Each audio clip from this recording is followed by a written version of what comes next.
Foundations of Leninism by Joseph Stalin. Published in 1953, first given as a series of lectures at Sverdlov University in 1924. Introduction. The Foundations of Leninism is a big subject. To exhaust it, a whole volume would be required. Indeed, a whole number of volumes would be required. Naturally, therefore, my lectures cannot be an exhaustive exposition of Leninism. At best they can only offer a concise synopsis of the foundations of Leninism. Nevertheless, I consider it useful to give this synopsis, in order to lay down some basic points of departure necessary for the successful study of Leninism. Expounding the foundations of Leninism still does not mean expounding the basis of Lenin's world outlook. Lenin's world outlook and the foundations of Leninism are not identical in scope. Lenin was a Marxist, and Marxism is, of course, the basis of his world outlook. But from this it does not at all follow that an exposition of Leninism ought to begin with an exposition of the foundations of Marxism. To expound Leninism means to expound the distinctive and new in the works of Lenin that Lenin contributed to the general treasury of Marxism and that is naturally connected with his name. Only in this sense will I speak in my lectures of the foundations of Leninism. And so, what is Leninism? Some say that Leninism is the application of Marxism to the conditions that are peculiar to the situation in Russia. This definition contains a particle of truth, but not the whole truth by any means. Lenin, indeed, applied Marxism to Russian conditions, and applied it in a masterly way. But if Leninism were only the application of Marxism to the conditions that are peculiar to Russia, it would be a purely national and only a national, a purely Russian and only a Russian, phenomenon. We know, however, that Leninism is not merely a Russian, but an international phenomenon rooted in the whole of international development. That is why I think this definition suffers from one-sidedness. Others say that Leninism is the revival of the revolutionary elements of Marxism of the 40s of the 19th century, as distinct from the Marxism of subsequent years, when, it is alleged, it became moderate, non-revolutionary. If we disregard this foolish and vulgar division of the teachings of Marx into two parts, revolutionary and moderate, we must admit that even this totally inadequate and unsatisfactory definition contains a particle of truth. This particle of truth is that Lenin did indeed restore the revolutionary content of Marxism, which had been suppressed by the opportunists of the Second International. Still, that is but a particle of the truth. The whole truth about Leninism is that Leninism not only restored Marxism, but also took a step forward, developing Marxism further under the new conditions of capitalism and of the class struggle of the proletariat. What, then, in the last analysis, is Leninism? Leninism is Marxism of the era of imperialism and the proletarian revolution. To be more exact, Leninism is the theory and tactics of the proletarian revolution in general, the theory and tactics of the dictatorship of the proletariat in particular. Marx and Engels pursued their activities in the pre-revolutionary period. We have the proletarian revolution in mind, when developed imperialism did not yet exist, in the period of the proletarians' preparation for revolution, in the period when the proletarian revolution was not yet an immediate practical inevitability. But Lenin, the disciple of Marx and Engels, pursued his activities in the period of developed imperialism, in the period of the unfolding proletarian revolution, when the proletarian revolution had already triumphed in one country, had smashed bourgeois democracy and had ushered in the era of proletarian democracy, the era of the Soviets.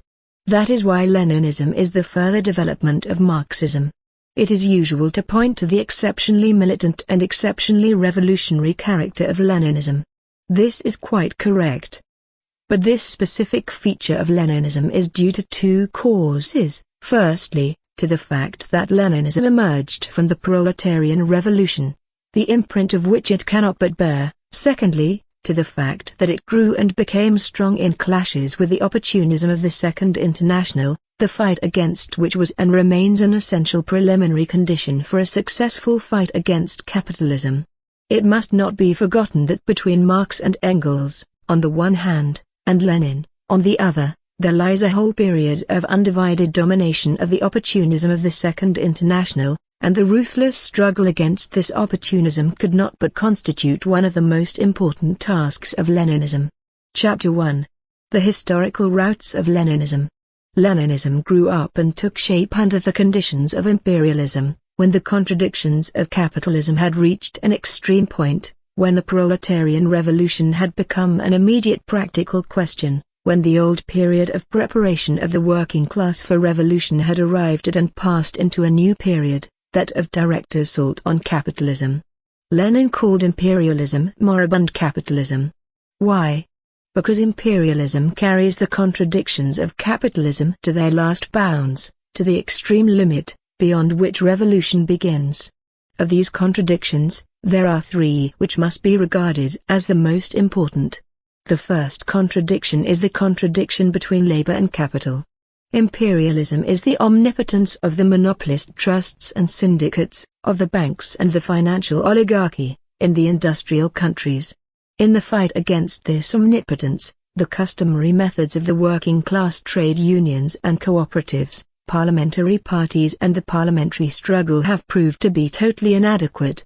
Either place yourself at the mercy of capital, eke out a wretched existence as of old and sink lower and lower, or adopt a new weapon. This is the alternative imperialism puts before the vast masses of the proletariat. Imperialism brings the working class to revolution. The second contradiction is the contradiction among the various financial groups and imperialist powers in their struggle for sources of raw materials, for foreign territory.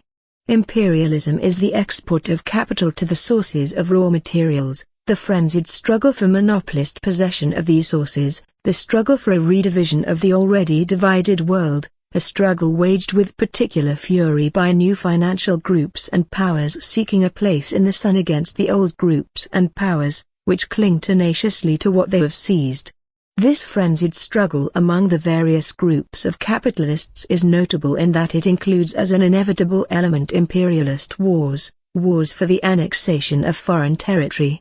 This circumstance, in its turn, is notable in that it leads to the mutual weakening of the imperialists, to the weakening of the position of capitalism in general, to the acceleration of the advent of the proletarian revolution and to the practical necessity of this revolution. The third contradiction is the contradiction between the handful of ruling, civilized nations and the hundreds of millions of the colonial and dependent peoples of the world. Imperialism is the most barefaced exploitation and the most inhumane oppression of hundreds of millions of people inhabiting vast colonies and dependent countries. The purpose of this exploitation and of this oppression is to squeeze out super profits. But in exploiting these countries, imperialism is compelled to build these railways, factories and mills, industrial and commercial centers. The appearance of a class of proletarians, the emergence of a native intelligentsia, the awakening of national consciousness, the growth of the liberation movement, such are the inevitable results of this policy. The growth of the revolutionary movement in all colonies and dependent countries without exception clearly testifies to this fact. This circumstance is of importance for the proletariat inasmuch as it saps radically the position of capitalism by converting the colonies and dependent countries from reserves of imperialism into reserves of the proletarian revolution. Such, in general, are the principal contradictions of imperialism which have converted the old, flourishing capitalism into moribund capitalism.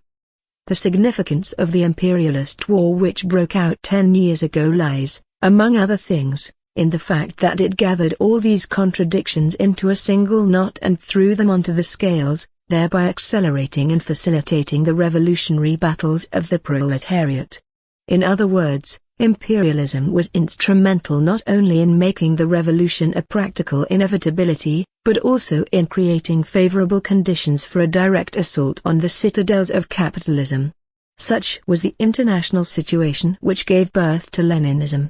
Some may say, this is all very well, but what has it to do with Russia, which was not and could not be a classical land of imperialism? What has it to do with Lenin, who worked primarily in Russia and for Russia? Why did Russia, of all countries, become the home of Leninism? the birthplace of the theory and tactics of the proletarian revolution. Because Russia was the focus of all these contradictions of imperialism. Because Russia, more than any other country, was pregnant with revolution, and she alone, therefore, was in a position to solve those contradictions in a revolutionary way. To begin with, Tsarist Russia was the home of every kind of oppression, capitalist, colonial and militarist in its most inhuman and barbarous form.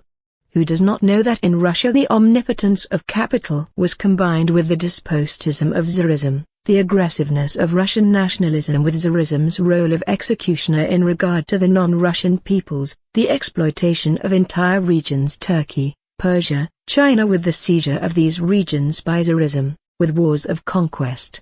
Lenin was right in saying that Tsarism was military feudal imperialism. Tsarism was the concentration of the worst features of imperialism, raised to a high pitch.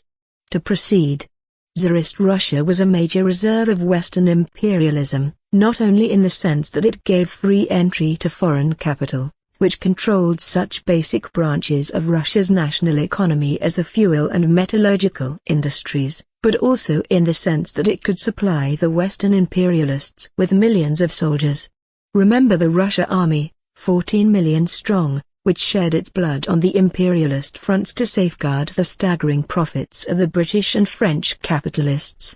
Further, Tsarism was not only the watchdog of imperialism in the east of Europe, but, in addition, it was the agent of Western imperialism for squeezing out of the population hundreds of millions by way of interest on loans obtained in Paris and London, Berlin and Brussels. Finally, Tsarism was a most faithful ally of Western imperialism in the partition of Turkey, Persia, China, etc. Who does not know that the imperialist war was waged by Tsarism in alliance with the imperialists of the Entente, and that Russia was an essential element in that war? That is why the interests of Tsarism and of Western imperialism were interwoven and ultimately became merged in a single skein of imperialist interests. Could Western imperialism resign itself to the loss of such a powerful support in the East and of such a rich reservoir of manpower and resources as old, Tsarist, bourgeois Russia was without exerting all its strengths to wage a life-and-death struggle against the revolution in Russia, with the object of defending and preserving Tsarism? Of course not. But from this it follows that whoever wanted to strike at Tsarism necessarily raised his hand against imperialism. Whoever rose against Tsarism had to rise against imperialism as well, for whoever was bent on overthrowing Tsarism had to overthrow imperialism too, if he really intended not merely to defeat Tsarism, but to make a clean sweep of it. Thus the revolution against Tsarism verged on and had to pass into a revolution against imperialism, into a proletarian revolution. Meanwhile, in Russia a tremendous popular revolution was rising, headed by the most revolutionary proletariat in the world, which possessed such an important ally as the revolutionary peasantry of Russia. Does it need proof that such revolution could not stop halfway, that in the event of success it was bound to advance further and raise the banner of revolt against imperialism? That is why Russia was bound to become the focus of the contradictions of imperialism, not only in the sense that it was in Russia that these contradictions were revealed most plainly, in view of their particularly repulsive and particularly intolerable character, and not only because Russia was a highly important prop of Western imperialism, connecting Western finance capital with the colonies in the East, but also because Russia was the only country in which there existed a real force capable of resolving the contradictions of imperialism in a revolutionary way. From this it follows, however, that the revolution in Russia could not but become a proletarian revolution, that from its very inception it could not but assume an international character, and that, therefore, it could not but shake the very foundations of world imperialism. Under these circumstances, could the Russian communists confine their work within the narrow national bounds of the Russian Revolution? Of course not. On the contrary, the whole situation, both internal, the profound revolutionary crisis, and external, the war, impelled them to go beyond these bounds in their work, to transfer the struggle to the international arena, to expose the ulcers of imperialism, to prove that the collapse of capitalism was inevitable, to smash social chauvinism and social pacifism, and, finally, to overthrow capitalism in their own country and to forge a new fighting weapon for the proletariat, the theory and tactics of the proletarian revolution in order to facilitate the task of overthrowing capitalism for the proletarians of all countries. Nor could the Russian Communists act otherwise, for only this path offered the chance of producing certain changes in the international situation which could safeguard Russia against the restoration of the bourgeois order. That is why Russia became the home of Leninism, and why Lenin, the leader of the Russian Communist, became its creator. The same thing, approximately, happened in the case of Russia and Lenin as in the case of Germany and Marx and Engels in the 40s of the last century. Germany at that time was pregnant with bourgeois revolution just like Russia at the beginning of the 20th century. Marx wrote at that time in the Communist Manifesto, "The Communists turned their attention chiefly to Germany, because that country is on the eve of a bourgeois revolution that is bound to be carried out under more advanced conditions of European civilization, and with a much more developed proletariat, than that of England was in the 17th, and of France in the 18th century, and because the bourgeois revolution in Germany will be but the prelude to an immediately following proletarian revolution." 1. In other words, the center of the revolutionary movement was shifting to Germany. There can hardly be any doubt that it was this very circumstance, noted by Marx in the above-quoted passage, that served as the probable reason why it was precisely Germany that became the birthplace of scientific socialism and why the leaders of the German proletariat, Marx and Engels, became its creators. The same, only to a still greater degree, must be said of Russia at the beginning of the 20th century. Russia was then on the eve of a bourgeois revolution. She had to accomplish this revolution at a time when conditions in Europe were more advanced, and with a proletariat that was more developed than that of Germany in the 40s of the 19th, let alone Britain and France. Moreover, all the evidence went to show that this revolution was bound to serve as a ferment and as a prelude to the proletarian revolution. We cannot regard it as accidental that as early as 1902, when the Russian Revolution was still in an embryonic state, Lenin wrote the prophetic words in his pamphlet "What is to be done?" History has now confronted us, that is, the Russian Marxists J. Street, with an immediate task which is the most revolutionary of all the immediate tasks that confront the proletariat of any country, and that the fulfillment of this task, the destruction of the most powerful bulwark, not only of European, but also, it may now be said, of Asiatic reaction, would make the Russian proletariat the vanguard of the international revolutionary proletariat. See Volume 4, p. 382. In other words, the center of the revolutionary movement was bound to shift to Russia. As we know, the course of the revolution in Russia has more than vindicated Lenin's prediction. Is it surprising, after all this, that a country which has accomplished such revolution and possesses such a proletariat should have been the birthplace of the theory and tactics of the proletarian revolution? Is it surprising that Lenin, the leader of Russia's proletariat, became also the creator of this theory and tactics and the leader of the international proletariat? Chapter 2. Method. I have already said that between Marx and Engels on the one hand, and Lenin, on the other, there lies a whole period of domination of the opportunism of the Second International. For the sake of exactitude I must add that it is not the formal domination of opportunism I have in mind, but only its actual domination. Formally, the Second International was headed by faithful Marxists, by the orthodox Kautsky and others. Actually, however, the main work of the Second International followed the line of opportunism. The opportunists adapted themselves to the bourgeois because of their adaptive, petty bourgeois nature. The orthodox, in their turn, adapted themselves to the opportunists in order to preserve unity with them, in the interests of peace within the party.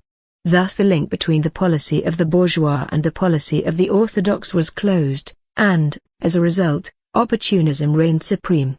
This was the period of the relatively peaceful development of capitalism, the pre-war period, so to speak, when the catastrophic contradictions of imperialism had not yet become so glaringly evident, when workers' economic strikes and trade unions were developing more or less normally, when election campaigns and parliamentary groups yielded dizzying successes, when legal forms of struggle were lauded to the skies, and when it was thought that capitalism would be killed by legal means. In short, when the parties of the Second International were living in clover and had no inclination to think seriously about revolution, about the dictatorship of the proletariat, about the revolutionary education of the masses. Instead of an integral revolutionary theory, there were contradictory theoretical postulates and fragments of theory, which were divorced from the actual revolutionary struggle of the masses and had been turned into threadbare dogmas. For the sake of appearances, Marx's theory was mentioned, of course, but only to rob it of its living, revolutionary spirit.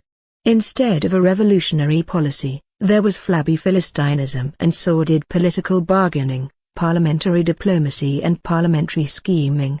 For the sake of appearances, of course, revolutionary resolutions and slogans were adopted, but only to be pigeonholed.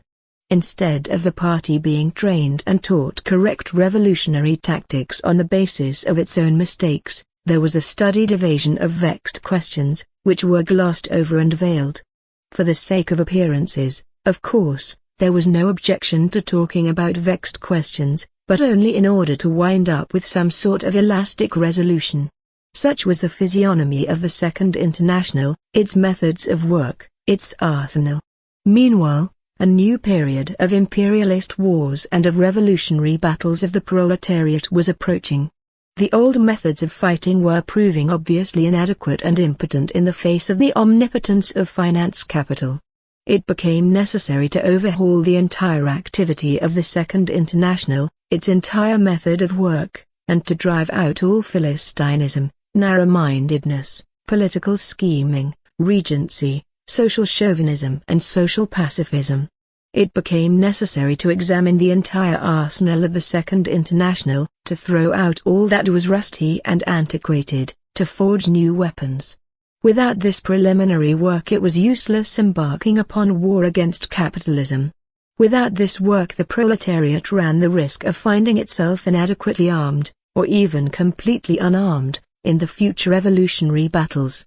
The honor of bringing about this general overhauling and general cleansing of the organ stables of the Second International fell to Leninism. Such were the conditions under which the method of Leninism was born and hammered out. What are the requirements of this method? Firstly, the testing of the theoretical dogmas of the Second International in the crucible of the revolutionary struggle of the masses, in the crucible of living practice, that is to say, the restoration of the broken unity between theory and practice, the healing of the rift between them, for only in this way can a truly proletarian party armed with revolutionary theory be created. Secondly, the testing of the policy of the parties of the Second International, not by their slogans and resolutions, which cannot be trusted, but by their deeds, by their actions, for only in this way can the confidence of the proletarian masses be won and deserved.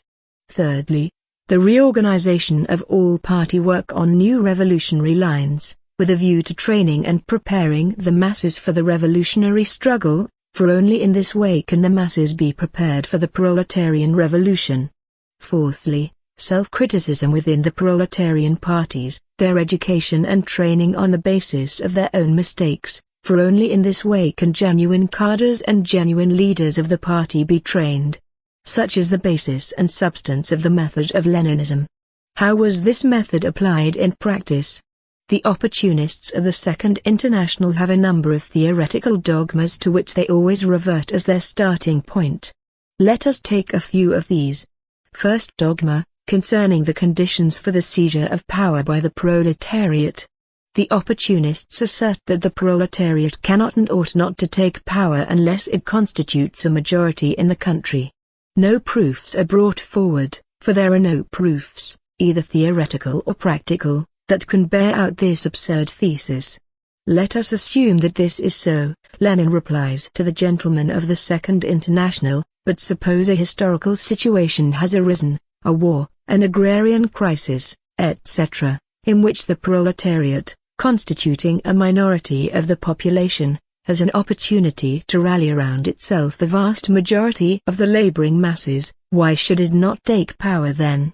Why should the proletariat not take advantage of a favorable international and internal situation to pierce the front of capital and hasten the general denouement? Did not Marx say as far back as the 50s of the last century that things could go splendidly with the proletarian revolution in Germany were it possible to back it by, so to speak, a second edition of the Peasant War 1?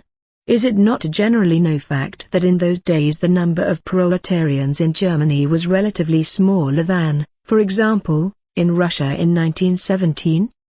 Has not the practical experience of the Russian proletarian revolution shown that this favorite dogma of the heroes of the Second International is devoid of all vital significance for the proletariat? Is it not clear that the practical experience of the revolutionary struggle of the masses refutes and smashes this obsolete dogma? Second dogma: the proletariat cannot retain power if it lacks an adequate number of trained cultural and administrative cadres capable of organizing the administration of the country. These cadres must first be trained under capitalist conditions, and only then can power be taken. Let us assume that this is so, replies Lenin. But why not turn it this way? First take power, create favorable conditions for the development of the proletariat, and then proceed with 7 league strides to raise the cultural level of the laboring masses and train numerous cadres of leaders and administrators from among the workers. Has not Russian experience shown that the cadres of leaders recruited from the ranks of the workers develop 100 times more rapidly and effectually under the rule of the proletariat than under the rule of capital? Is it not clear that the practical experience of the revolutionary struggle of the masses ruthlessly smashes this theoretical dogma of the opportunists too? Third dogma: the proletariat cannot accept the method of the political general strike because it is unsound in theory, see Engels's criticism, and dangerous in practice. It may disturb the normal course of economic life in the country. It may deplete the coffers of the trade unions, and cannot serve as a substitute for parliamentary forms of struggle, which are the principal form of the class struggle of the proletariat. Very well, reply the Leninists, but, firstly, Engels did not criticize every kind of general strike.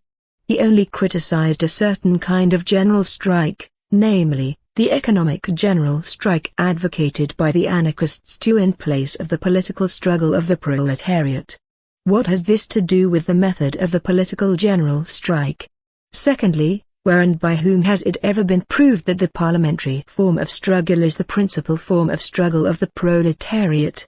Does not the history of the revolutionary movement show that the parliamentary struggle is only a school for, and an auxiliary in, organizing the extra-parliamentary struggle of the proletariat, that under capitalism the fundamental problems of the working class movement are solved by force, by the direct struggle of the proletarian masses, their general strike, their uprising?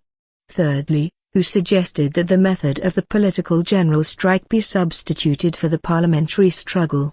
Where and when have the supporters of the political general strike sought to substitute extra-parliamentary forms of struggle for parliamentary forms?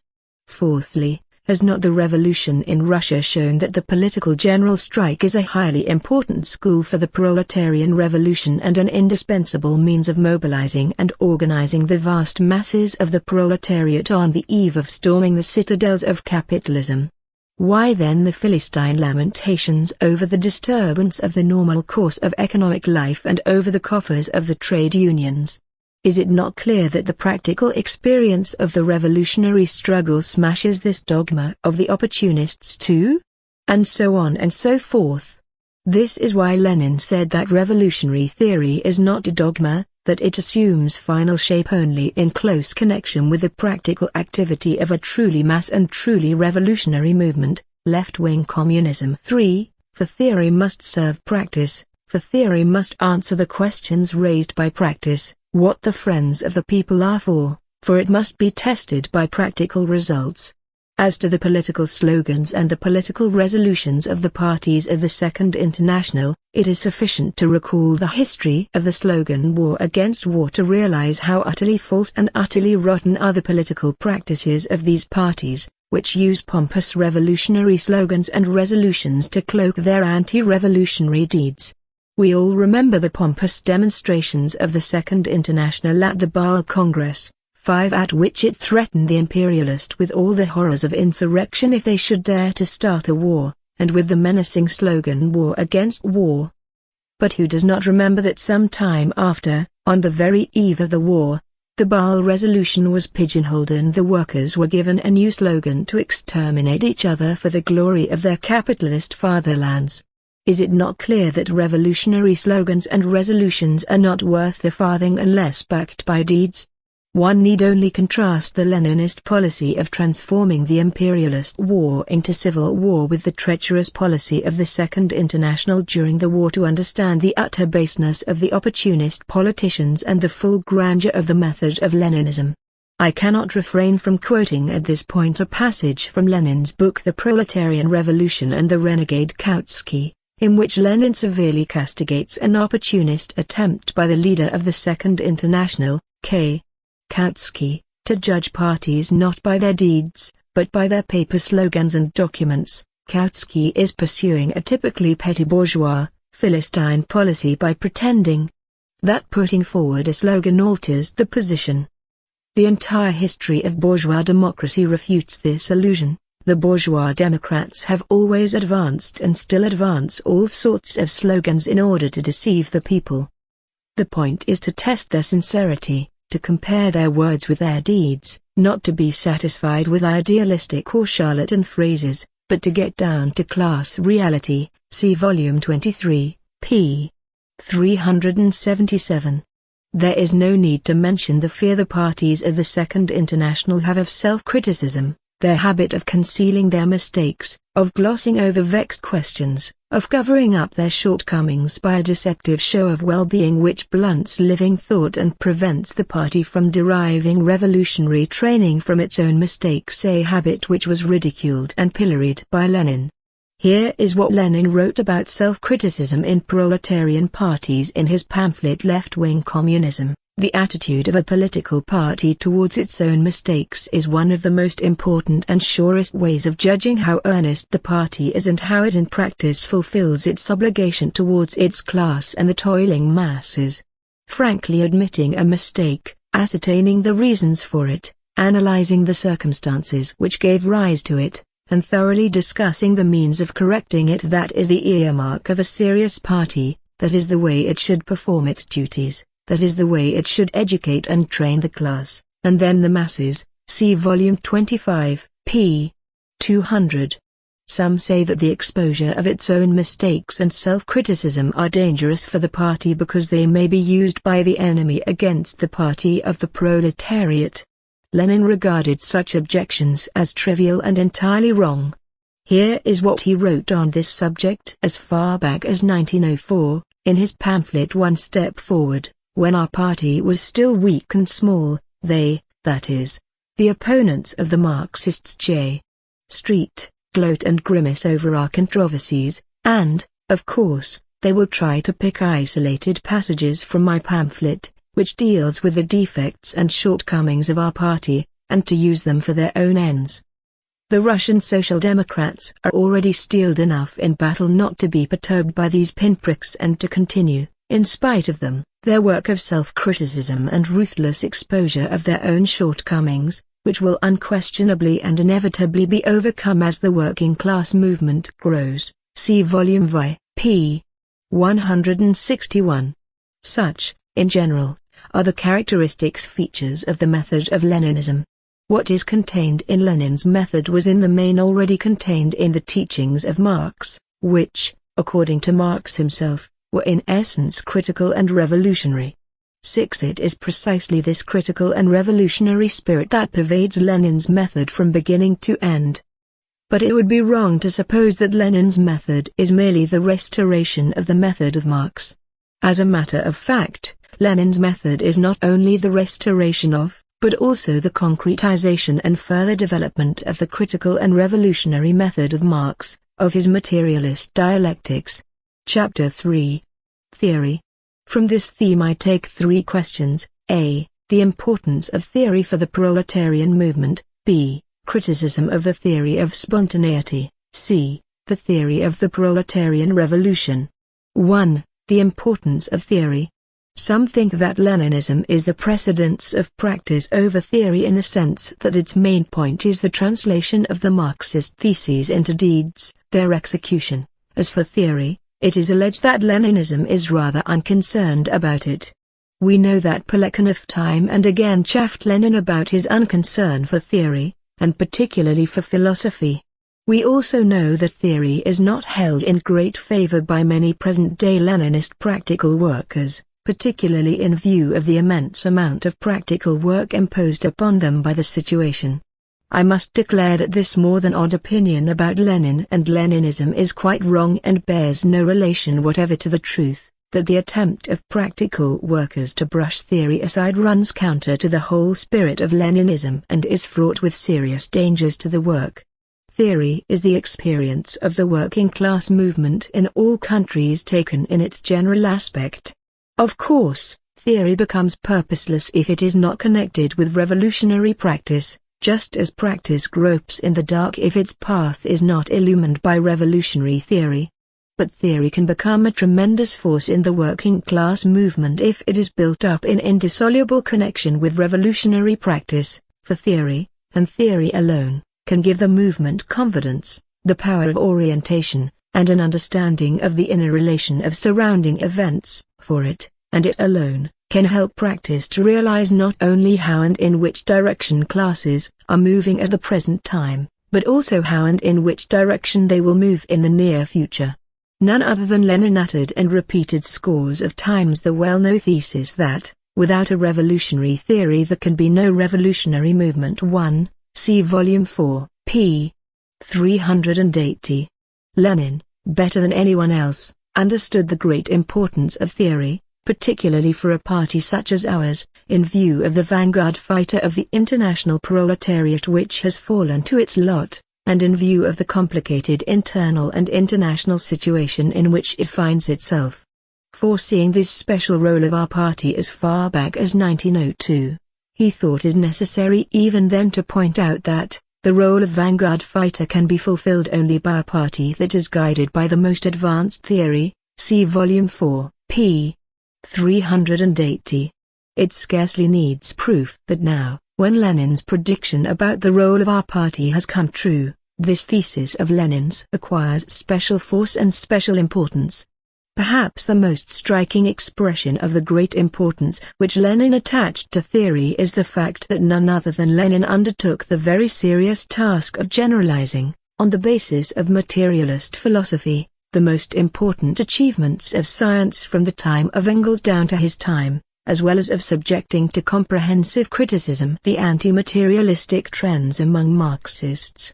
Engels said that materialism must assume a new aspect with every new great discovery.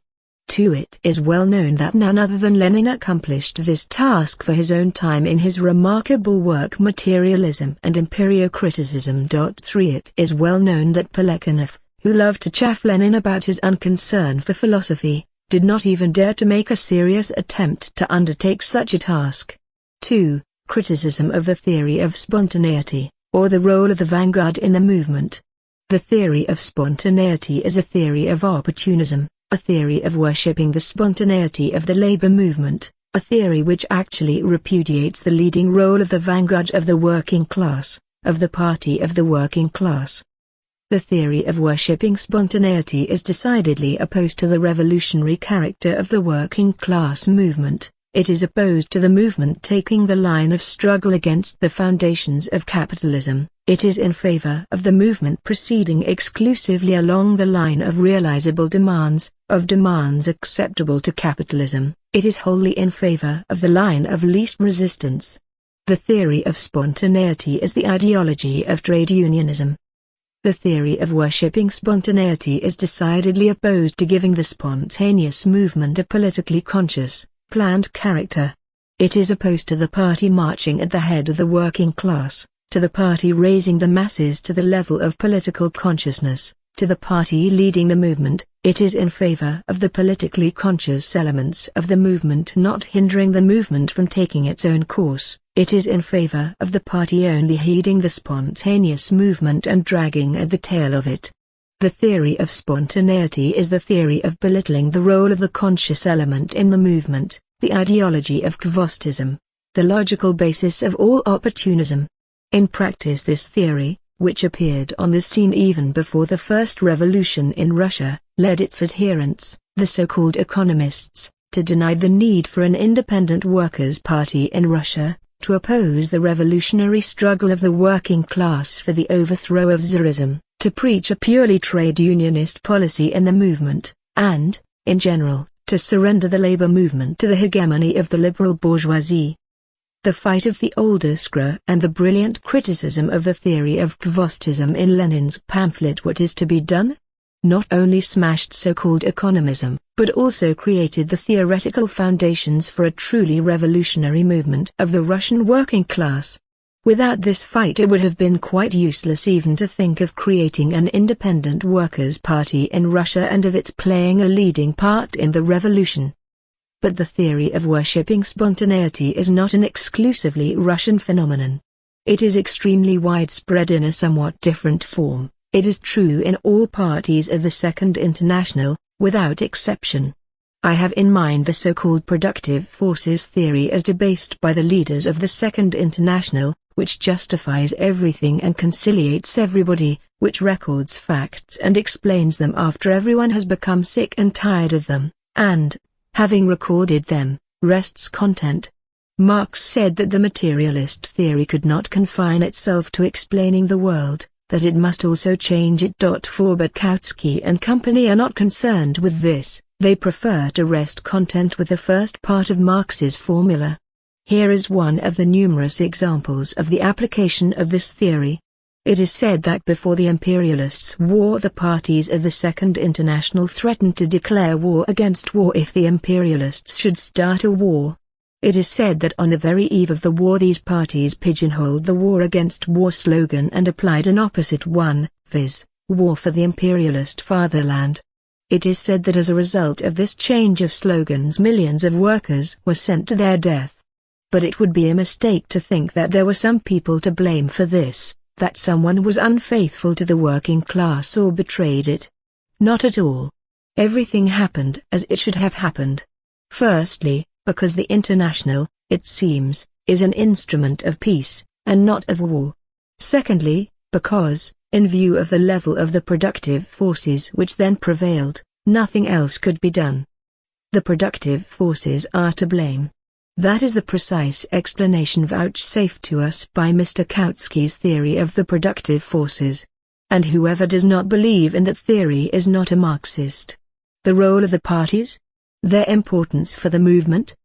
But what can a party do against so decisive a factor as the level of the productive forces? One could cite a host of similar examples of the falsification of Marxism. It scarcely needs proof that this spurious Marxism, designed to hide the nakedness of opportunism, is merely a European variety of the selfsame theory of Kvostism which Lenin fought even before the first Russian Revolution. It scarcely needs proof that the demolition of this theoretical falsification is a preliminary condition for the creation of truly revolutionary parties in the West. 3. The theory of the proletarian revolution. Lenin's theory of the proletarian revolution proceeds from three fundamental theses.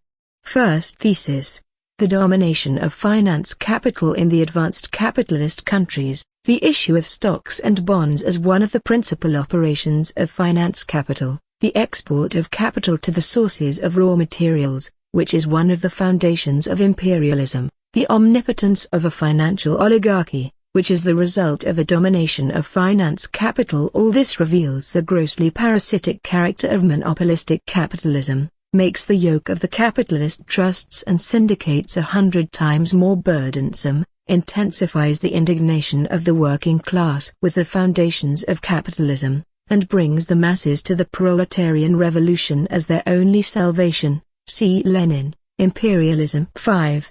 Hence the first conclusion: intensification of the revolutionary crisis within the capitalist countries and growth of the elements of an explosion on the internal, proletarian front in the metropolises. Second thesis: the increase in the export of capital to the colonies and dependent countries, the expansion of spheres of influence and colonial possessions until they cover the whole globe, the transformation of capitalism into a world system of financial enslavement and colonial oppression of the vast majority of the population of the world by a handful of advanced countries. All this has, on the one hand, converted the separate national economies and national territories into links in a single chain called world economy, and, on the other hand, split the population of the globe into two camps, a handful of advanced capitalist countries which exploit and oppress vast colonies and dependencies, and the huge majority consisting of colonial and dependent countries which are compelled to wage a struggle for liberation from the imperialist yoke, see imperialism.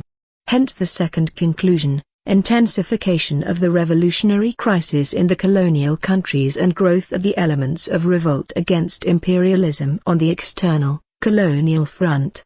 Third thesis, the monopolistic possession of spheres of influence and colonies, the uneven development of the capitalist countries, leading to a frenzied struggle for the redivision of the world between the countries which have already seized territories and those claiming their share. Imperialist wars as the only means of restoring the disturbed equilibrium. All this leads to the intensification of the struggle on the third front, the inter-capitalist front, which weakens imperialism and facilitates the union of the first two fronts against imperialism, the front of the revolutionary proletariat and the front of colonial emancipation, see imperialism. Hence the third conclusion, that under imperialism wars cannot be averted, and that a coalition between the proletarian revolution in Europe and the colonial revolution in the East in a united world front of revolution against the world front of imperialism is inevitable. Lenin combines all these conclusions into one general conclusion, that imperialism is the eve of the socialist revolution. 6, see volume 19, p. 71.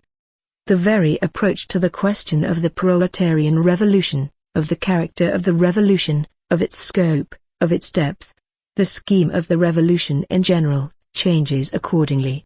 Formerly, the analysis of the prerequisites for the proletarian revolution was usually approached from the point of view of the economic state of individual countries.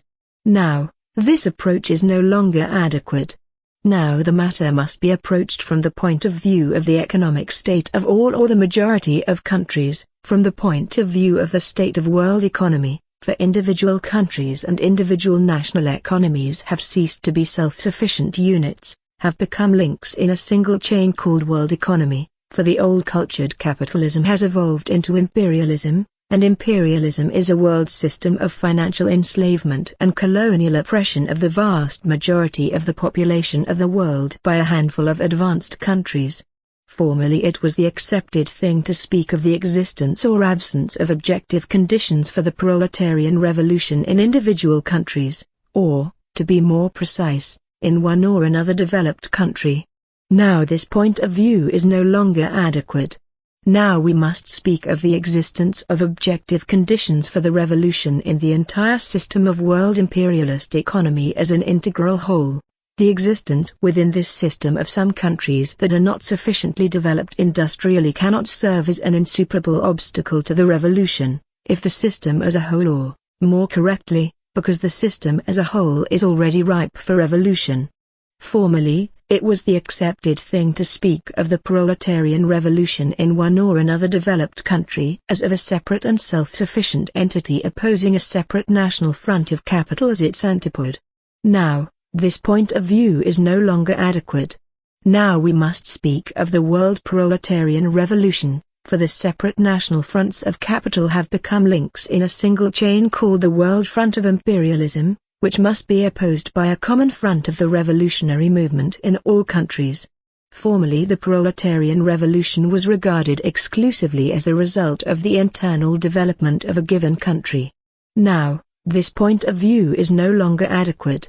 Now the proletarian revolution must be regarded primarily as the result of the development of the contradictions within the world system of imperialism, as the result of the breaking of the chain of the world imperialist front in one country or another. Where will the revolution begin? Where, in what country, can the front of capital be pierced first? where industry is more developed, where the proletarian constitutes the majority, where the proletariat constitutes the majority, whether there is more culture, where there is more democracy. That was the reply usually given formally. No, objects the Leninist theory of revolution, not necessarily where industry is more developed, and so forth. The front of capital will be pierced where the chain of imperialism is weakest, for the proletarian revolution is the result of the breaking of the chain of the world imperialist front at its weakest link, and it may turn out that the country which has started the revolution, which has made a breach in the front of capital, is less developed in a capitalist sense than other, more developed, countries, which have, however, remained within the framework of capitalism. In 1917 the chain of the imperialist world front proved to be weaker in Russia than in the other countries. It was there that the chain broke and provided an outlet for the proletarian revolution. Why? Because in Russia a great popular revolution was unfolding, and at its head marched the revolutionary proletariat, which had such an important ally as the vast mass of the peasantry, which was oppressed and exploited by the landlords. Because the revolution there was opposed by such a hideous representative of imperialism as Tsarism, which lacked all moral prestige and was deservedly hated by the whole population. The chain proved to be weaker in Russia, although Russia was less developed in a capitalist sense than, say, France or Germany, Britain or America. Where will the chain break in the near future? Again, where it is weakest. It is not precluded that the chain may break, say, in India. Why? Because that country has a young, militant, revolutionary proletariat, which has such an ally as the national liberation movement, an undoubtedly powerful and undoubtedly important ally. Because the revolution is confronted by such a well-known foe as foreign imperialism, which has no moral credit and is deservedly hated by all the oppressed and exploited masses in India. It is also quite possible that the chain will break in Germany. Why? Because the factors which are operating, say, in India are beginning to operate in Germany as well, but, of course, the enormous difference in the level of development between India and Germany cannot but stamp its imprint on the progress and outcome of a revolution in Germany. Lenin said that, the West European capitalist countries will consummate their development toward socialism.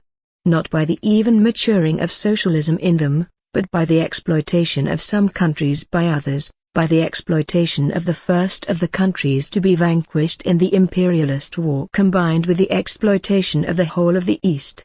On the other hand, precisely as a result of the first imperialist war, the East has definitely come into revolutionary movement, has been definitely drawn into the general maelstrom of the world revolutionary movement, see volume 27, pages 415-16. Briefly, the chain of the imperialist front must, as a rule, break where the links are weaker and, at all events, not necessarily where capitalism is more developed, where there is such and such a percentage of proletarians and such a percentage of peasants, and so on.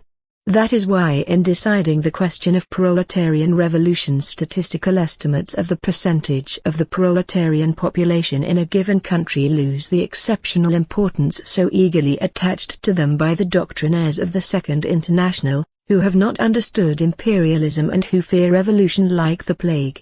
To proceed, the heroes of the Second International asserted, and continue to assert, that between the bourgeois democratic revolution and the proletarian revolution there is a chasm, or at any rate a Chinese wall, separating one from the other by a more or less protracted interval of time, during which the bourgeoisie, having come into power, develops capitalism, while the proletariat accumulates strength and prepares for the decisive struggle against capitalism. This interval is usually calculated to extend over many decades, if not longer. It scarcely needs proof that this Chinese wall theory is totally devoid of scientific meaning under the conditions of imperialism, that it is and can be only a means of concealing and camouflaging the counter-revolutionary aspirations of the bourgeoisie.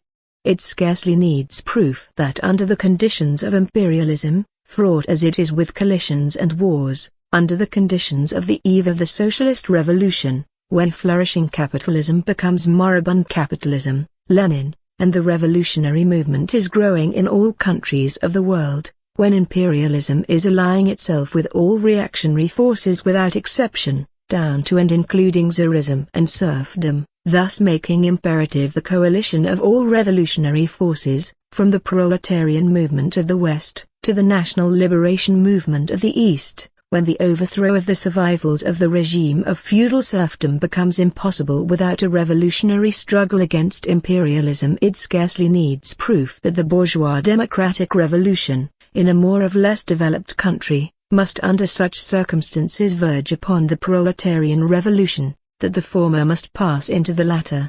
The history of the revolution in Russia has provided palpable proof that this thesis is correct and incontrovertible. It was not without reason that Lenin, as far back as 1905, on the eve of the First Russian Revolution, in his pamphlet Two Tactics depicted the bourgeois democratic revolution and the socialist revolution as two links in the same chain, as a single and integral picture of the sweep of the Russian Revolution. The proletariat must carry to completion the democratic revolution, by allying to itself the mass of the peasantry in order to crush by force the resistance of the autocracy and to paralyze the instability of the bourgeoisie. The proletariat must accomplish the socialist revolution, by allying to itself the mass of the semi-proletarian elements of the population in order to crush by force the resistance of the bourgeoisie and to paralyze the instability of the peasantry and the petty bourgeoisie.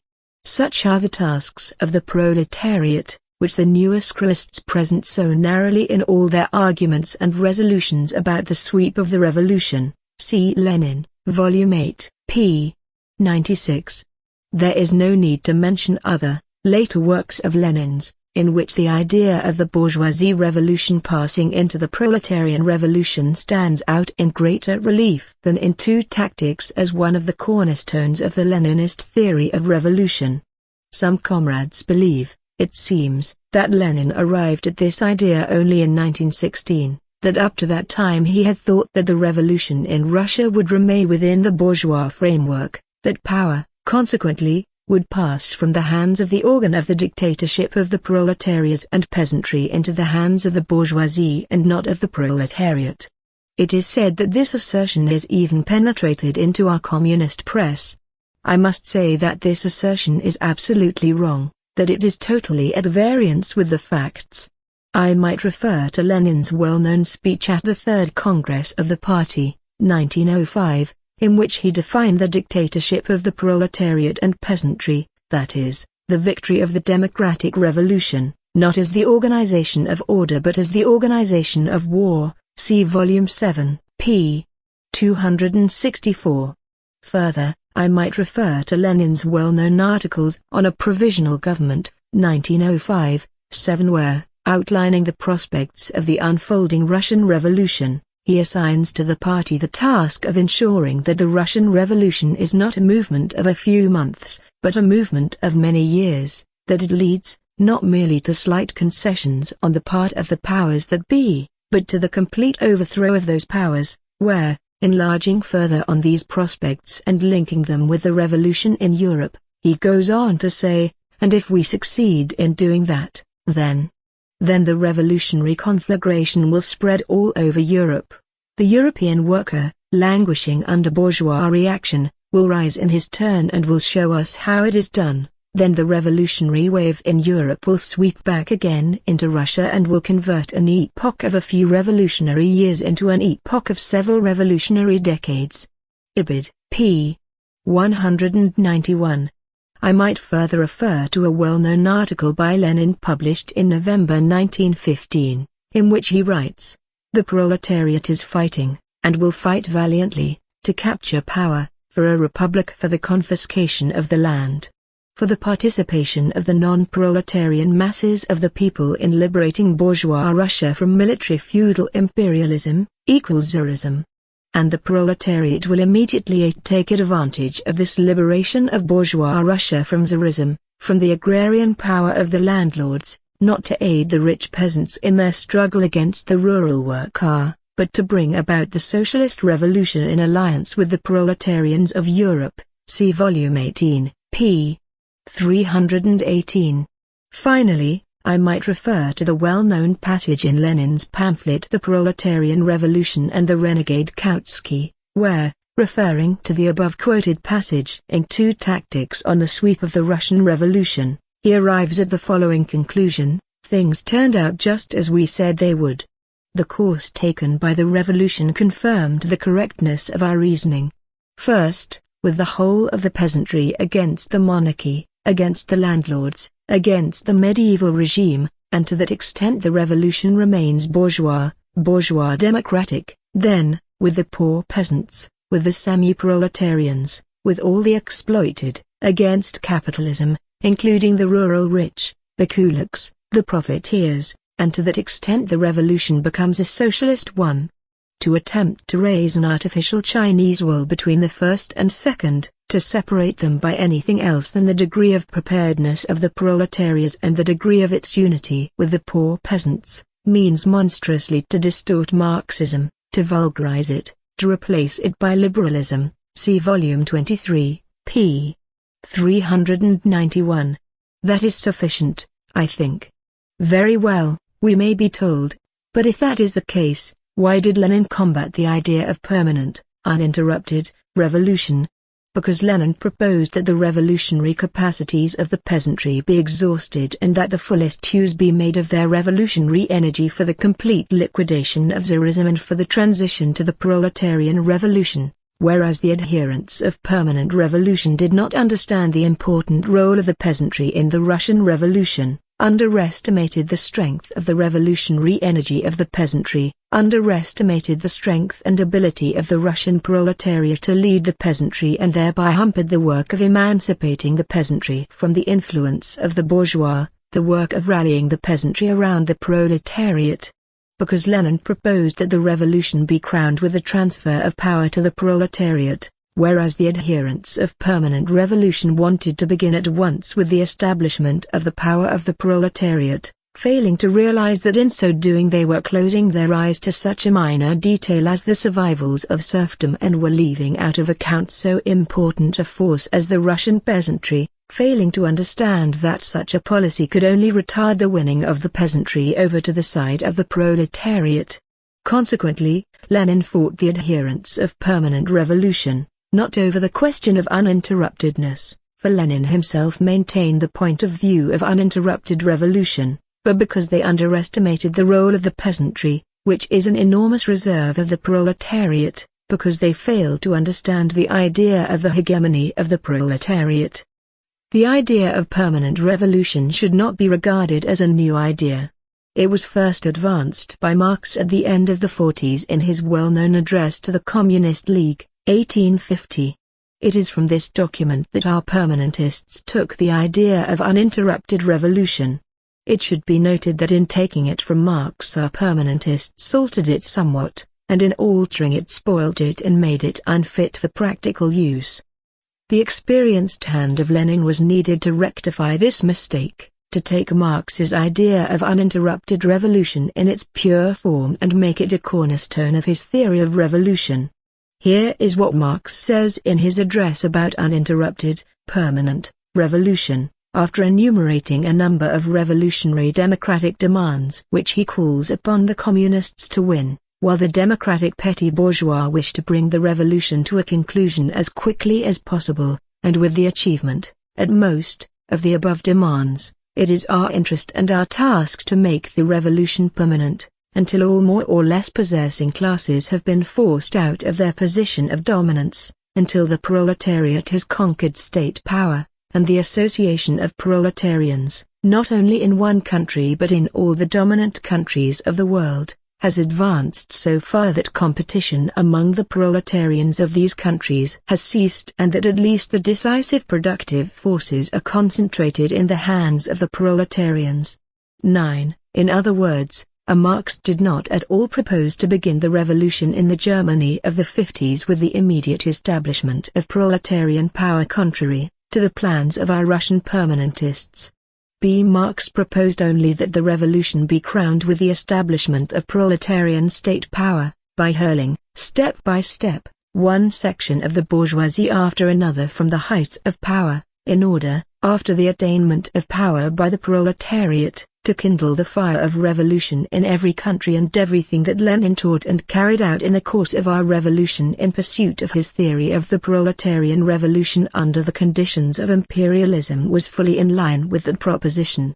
It follows, then, that our Russian permanentists have not only underestimated the role of the peasantry in the Russian Revolution and the importance of the idea of hegemony of the proletariat, but have altered, for the worse, Marx's idea of permanent revolution and made it unfit for practical use.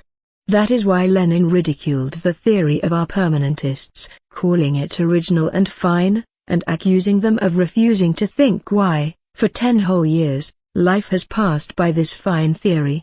Lenin's article was written in 1915, 10 years after the appearance of the theory of the permanentists in Russia. See Volume 18, p. 317. That is why Lenin regarded this theory as a semi-Menshevik theory and said that it borrows from the Bolsheviks their call for a resolute revolutionary struggle by the proletariat and the conquest of political power by the latter, and from the Mensheviks the repudiation of the role of the peasantry. See Lenin's article 2 Lines of the Revolution, Ibid. This, then, is the position in regard to Lenin's idea of the bourgeois democratic revolution passing into the proletarian revolution, of utilizing the bourgeois revolution for the immediate transition to the proletarian revolution. To proceed. Formerly, the victory of the revolution in one country was considered impossible, on the assumption that it would require the combined action of the proletarians of all or at least of majority of the advanced countries to achieve victory over the bourgeoisie. Now this point of view no longer fits in with the facts. Now we must proceed from the possibility of such a victory, for the uneven and spasmodic character of the development of the various capitalist countries under the conditions of imperialism, the development within imperialism of catastrophic contradictions leading to inevitable wars, the growth of the revolutionary movement in all countries of the world. All this leads, not only to the possibility, but also to the necessity of the victory of the proletariat in individual countries. The history of the revolution in Russia is direct proof of this. At the same time, however, it must be borne in mind that the overthrow of the bourgeoisie can be successfully accomplished only when certain absolutely necessary conditions exist, in the absence of which there can be even no question of the proletariat taking power. Here is what Lenin says about these conditions in his pamphlet Left-Wing Communism, the Fundamental Law of Revolution, which has been confirmed by all revolutions, and particularly by all 3 Russian revolutions in the 20th century, is as follows. It is not enough for revolution that the exploited and oppressed masses should understand the impossibility of living in the old way and demand changes. It is essential for revolution that the exploiters should not be able to live and rule in the old way. Only when the lower classes do not want the old way, and when the upper classes cannot carry on in the old way, only then can revolution triumph. This truth may be expressed in other words. Revolution is impossible without a nationwide crisis, affecting both the exploited and the exploiters. 10. It follows that for revolution it is essential, first, that a majority of the workers, or at least a majority of the class-conscious, thinking, politically active workers, should fully understand that revolution is necessary and be ready to sacrifice their lives for it. Secondly, that the ruling classes should be passing through a governmental crisis, which draws even the most backward masses into politics, weakens the government and makes it possible for the revolutionaries to overthrow it rapidly. See Volume 25, p. 222. But the overthrow of the power of the bourgeoisie and establishment of the power of the proletariat in one country does not yet mean that the complete victory of socialism has been ensured. After consolidating its power and leading the peasantry in its wake, the proletariat of the victorious country can and must build a socialist society. But does this mean that it will thereby achieve the complete and final victory of socialism? That is, does it mean that with the forces of only one country it can finally consolidate socialism and fully guarantee that country against intervention, and, consequently, also against restoration? No, it does not. For this the victory of the revolution in at least several countries is needed. Therefore, The development and support of the revolution in other countries is an essential task of the victorious revolution. Therefore, the revolution which has been victorious in one country must regard itself not as a self-sufficient entity, but as an aid, as a means for hastening the victory of the proletariat in other countries. Lenin expressed this thought succinctly when he said that the task of the victorious revolution is to do the utmost possible in one country for the development, support and awakening of the revolution in all countries. See Volume 23, p. 385. These, in general, are the characteristic features of Lenin's theory of proletarian revolution.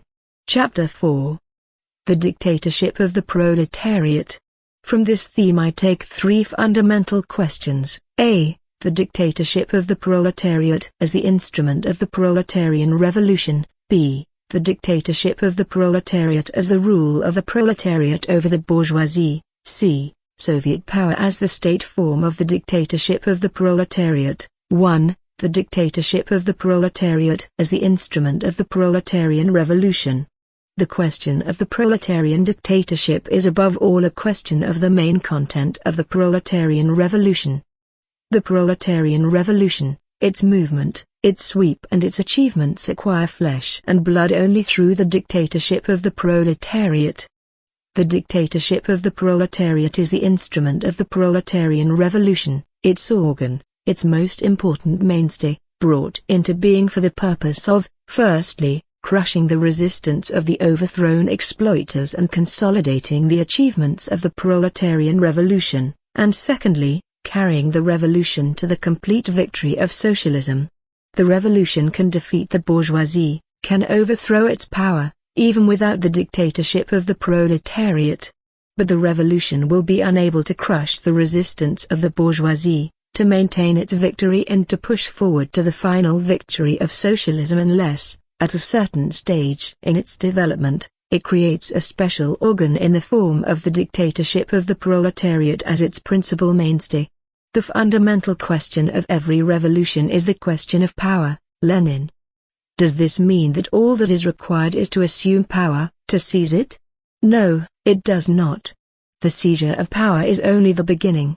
For many reasons, the bourgeoisie that is overthrown in one country remains for a long time stronger than the proletariat which has overthrown it. Therefore, the whole point is to retain power, to consolidate it, to make it invincible. What is needed to attain this? To attain this it is necessary to carry out at least three main tasks that confront the dictatorship of the proletariat on the morrow of victory. A. To break the resistance of the landlords and capitalists who have been overthrown and expropriated by the revolution, to liquidate every attempt on their part to restore the power of capital. B. To organize construction in such a way as to rally all the working people around the proletariat, and to carry on this work along the lines of preparing for the elimination, the abolition of classes. C. To arm the revolution, to organize the army of the revolution for the struggle against foreign enemies, for the struggle against imperialism. The dictatorship of the proletariat is needed to carry out, to fulfill these tasks. The transition from capitalism to communism, says Lenin, represents an entire historical epoch. Until this epoch has terminated, the exploiters inevitably cherish the hope of restoration, and this hope is converted into attempts at restoration. And after their first serious defeat, the overthrown exploiters who had not expected their overthrow, never believed it possible, never conceded the thought of it, throw themselves with energy grown tenfold, with furious passion and hatred grown 100-fold, into the battle for the recovery of the paradise of which they have been deprived, on behalf of their families, who had been leading such a sweet and easy life and whom now the common herd is condemning to ruin and destitution, or to common labor. In the train of the capitalist exploiters follow the broad masses of the petty bourgeoisie, with regard to whom decades of historical experience of all countries testify that they vacillate and hesitate, one day marching behind the proletariat and the next day taking fright at the difficulties of the revolution, that they become panic-stricken at the first defeat or semi-defeat of the workers, grow nervous, rush about, snivel, and run from one camp into the other. See Volume 23, p. 355. The bourgeoisie has its grounds for making attempts at restoration, because for a long time after its overthrow it remains stronger than the proletariat which has overthrown it. If the exploiters are defeated in one country only, says Lenin, and this, of course, is the typical case, since a simultaneous revolution in a number of countries is a rare exception, they still remain stronger than the exploited. Ibid. p. 354, wherein lies the strength of the overthrown bourgeoisie. Firstly, in the strength of international capital, in the strength and durability of the international connections of the bourgeoisie, see volume 25, p. 173. Secondly, in the fact that for a long time after the revolution the exploiters inevitably retain a number of great practical advantages, they still have money. It is impossible to abolish money all at once, some movable property often fairly considerable, they still have various connections, habits of organization and management, knowledge of all the secrets, customs, methods, means and possibilities, of management, superior education, close connections with the higher technical personnel, who live and think like the bourgeoisie, incomparably greater experience in the art of war, this is very important, and so on, and so forth, see volume 23, p. 354. Thirdly, in the force of habit, in the strength of small production. For, unfortunately, small production is still very, very widespread in the world, and small production engenders capitalism and the bourgeoisie continuously, daily, hourly, spontaneously, and on a mass scale. For the abolition of classes means not only driving out the landlords and capitalists that we accomplished with comparative ease, it also means abolishing the small commodity producers, and they cannot be driven out, or crushed, we must live in harmony with them, they can, and must, be remolded and re-educated only by very prolonged, slow, cautious organizational work, see volume 25. pp. 173 and 189. That is why Lenin says, the dictatorship of the proletariat is a most determined and most ruthless war waged by the new class against a more powerful enemy, the bourgeoisie, whose resistance is increased tenfold by its overthrow, that the dictatorship of the proletariat is a stubborn struggle, bloody and bloodless, violent and peaceful, military and economic, educational and administrative, against the forces and traditions of the old society. Ibid. pp. 173 and 190. It scarcely needs proof that there is not the slightest possibility of carrying out these tasks in a short period, of accomplishing all this in a few years. Therefore, the dictatorship of the proletariat, the transition from capitalism to communism, must not be regarded as a fleeting period of super-revolutionary acts and decrees, but as an entire historical era, replete with civil wars and external conflicts, with persistent organizational work and economic construction, with advances and retreats, victories and defeats. The historical era is needed not only to create the economic and cultural prerequisites for the complete victory of socialism, but also to enable the proletariat, firstly, to educate itself and become steeled as a force capable of governing the country, and, secondly, to re-educate and remold the petty bourgeois strata along such lines as will assure the organization of socialist production. Marx said to the workers, you will have to go through 15, 20, 50 years of civil wars and international conflicts. Marx said to the workers, not only to change existing conditions, but also to change yourselves and to make yourselves capable of wielding political power. C.K. Marx and F. Engels, Works, Volume 8, p. 506.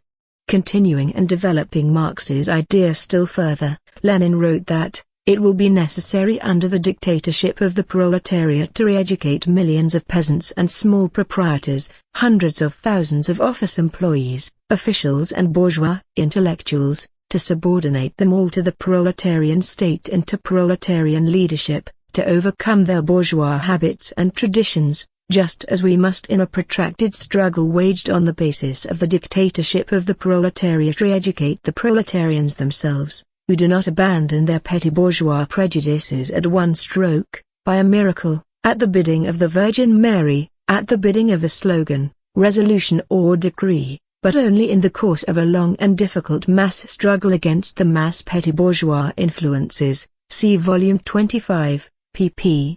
248 and 247. 2. The dictatorship of the proletariat as the rule of the proletariat over the bourgeoisie.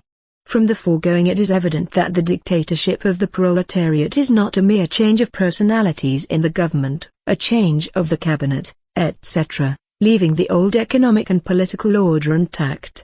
The Mensheviks and the opportunists of all countries, who fear dictatorship like fire and in their fright substitute the concept conquest of power for the concept of dictatorship, usually reduce the conquest of power to a change of the cabinet, to the accession to power of a new ministry made up of people like Sedgman and Nosk, MacDonald and Henderson. It is hardly necessary to explain that these and similar cabinet changes have nothing in common with the dictatorship of the proletariat, with the conquest of real power by the real proletariat. With the MacDonalds and Sedgmans in power, while the old bourgeois order is allowed to remain, their so-called governments cannot be anything else than an apparatus serving the bourgeoisie, a screen to conceal the ulcers of imperialism, a weapon in the hands of the bourgeoisie against the revolutionary movement of the oppressed and exploited masses. Capital needs such governments as a screen when it finds it inconvenient, unprofitable, difficult to oppress and exploit the masses without the aid of a screen. Of course, the appearance of such governments is a symptom that over there, that is, in the capitalist camp, all is not quite at the Shipka pass. Nevertheless, governments of this kind inevitably remain governments of capital in disguise. The government of a MacDonald or a Sedgman is as far removed from the conquest of power by the proletariat as the sky from the earth. The dictatorship of the proletariat is not a change of government, but a new state, with new organs of power, both central and local. It is the state of the proletariat, which has arisen on the ruins of the old state, the state of the bourgeoisie. The dictatorship of the proletariat arises not on the basis of the bourgeois order, but in the process of the breaking up of this order, after the overthrow of the bourgeoisie, in the process of the expropriation of the landlords and capitalists, in the process of the socialization of the principal instruments and means of production, in the process of violent proletarian revolution. The dictatorship of the proletariat is a revolutionary power based on the use of force against the bourgeoisie. The state is a machine in the hands of the ruling class for suppressing the resistance of its class enemies. In this respect the dictatorship of the proletariat does not differ essentially from the dictatorship of any other class, for the proletarian state is a machine for the suppression of the bourgeoisie. But there is one substantial difference. This difference consists in the fact that all hitherto existing class states have been dictatorships of an exploiting minority over the exploited majority, whereas the dictatorship of the proletariat is the dictatorship of the exploited majority over the exploiting minority. Briefly, the dictatorship of the proletariat is the rule unrestricted by law and based on force of the proletariat over the bourgeoisie, a rule enjoying the sympathy and support of the laboring and exploited masses. Lenin, The State and Revolution. From this follow two main conclusions. First conclusion, the dictatorship of the proletariat cannot be complete democracy, democracy for all, for the rich as well as for the poor. The dictatorship of the proletariat must be a state that is democratic in a new way, for the proletarians and the non-propertied in general, and dictatorial in a new way, against one the bourgeoisie. See Volume 21, p. 393. The talk of Kautsky and Company about universal equality, about pure democracy, about perfect democracy, and the like, is a bourgeois disguise of the indubitable fact that equality between exploited and exploiters is impossible. The theory of pure democracy is the theory of the upper stratum of the working class, which has been broken in and is being fed by the imperialist robbers. It was brought into being for the purpose of concealing the ulcers of capitalism, of embellishing imperialism and lending it moral strength in the struggle against the exploited masses. Under capitalism there are no real liberties for the exploited, nor can there be, if for no reason than that the premises, printing plants, paper supplies, etc., indispensable for the enjoyment of liberties are the privilege of the exploiters.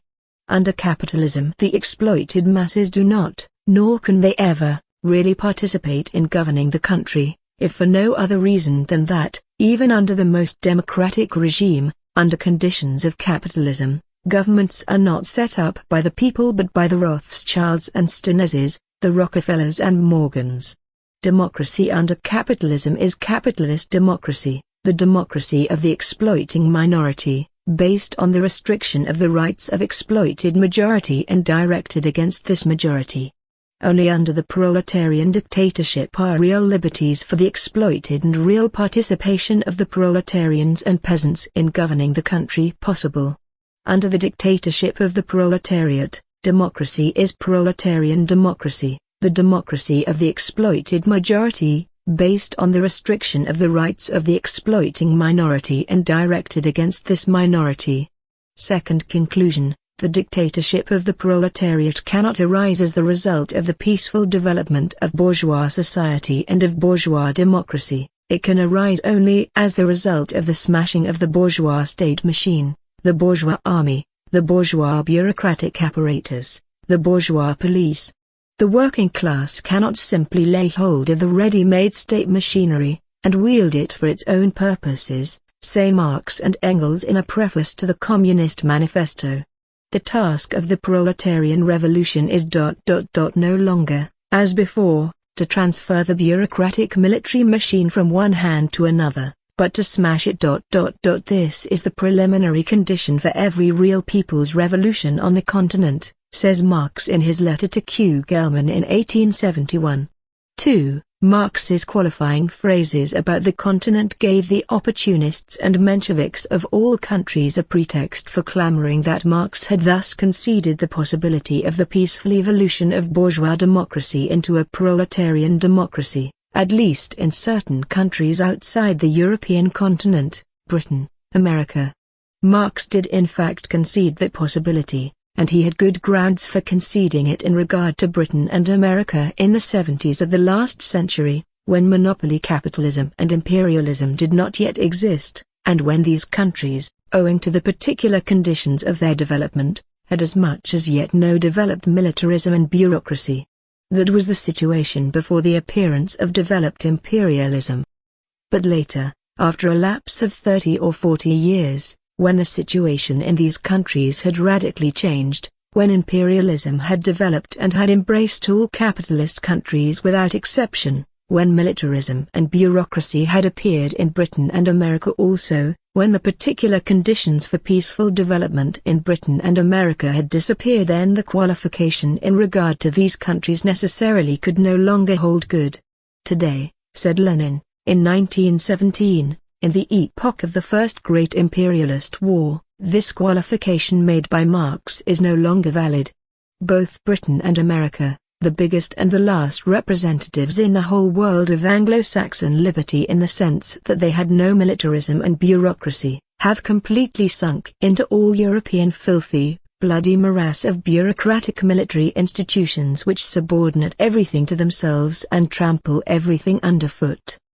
Today, in Britain and in America, too, the preliminary condition for every real people's revolution is the smashing, the destruction of the ready-made state machinery, perfected in those countries, between 1914 and 1917, up to the European General Imperialist Standard, see Volume 21, p.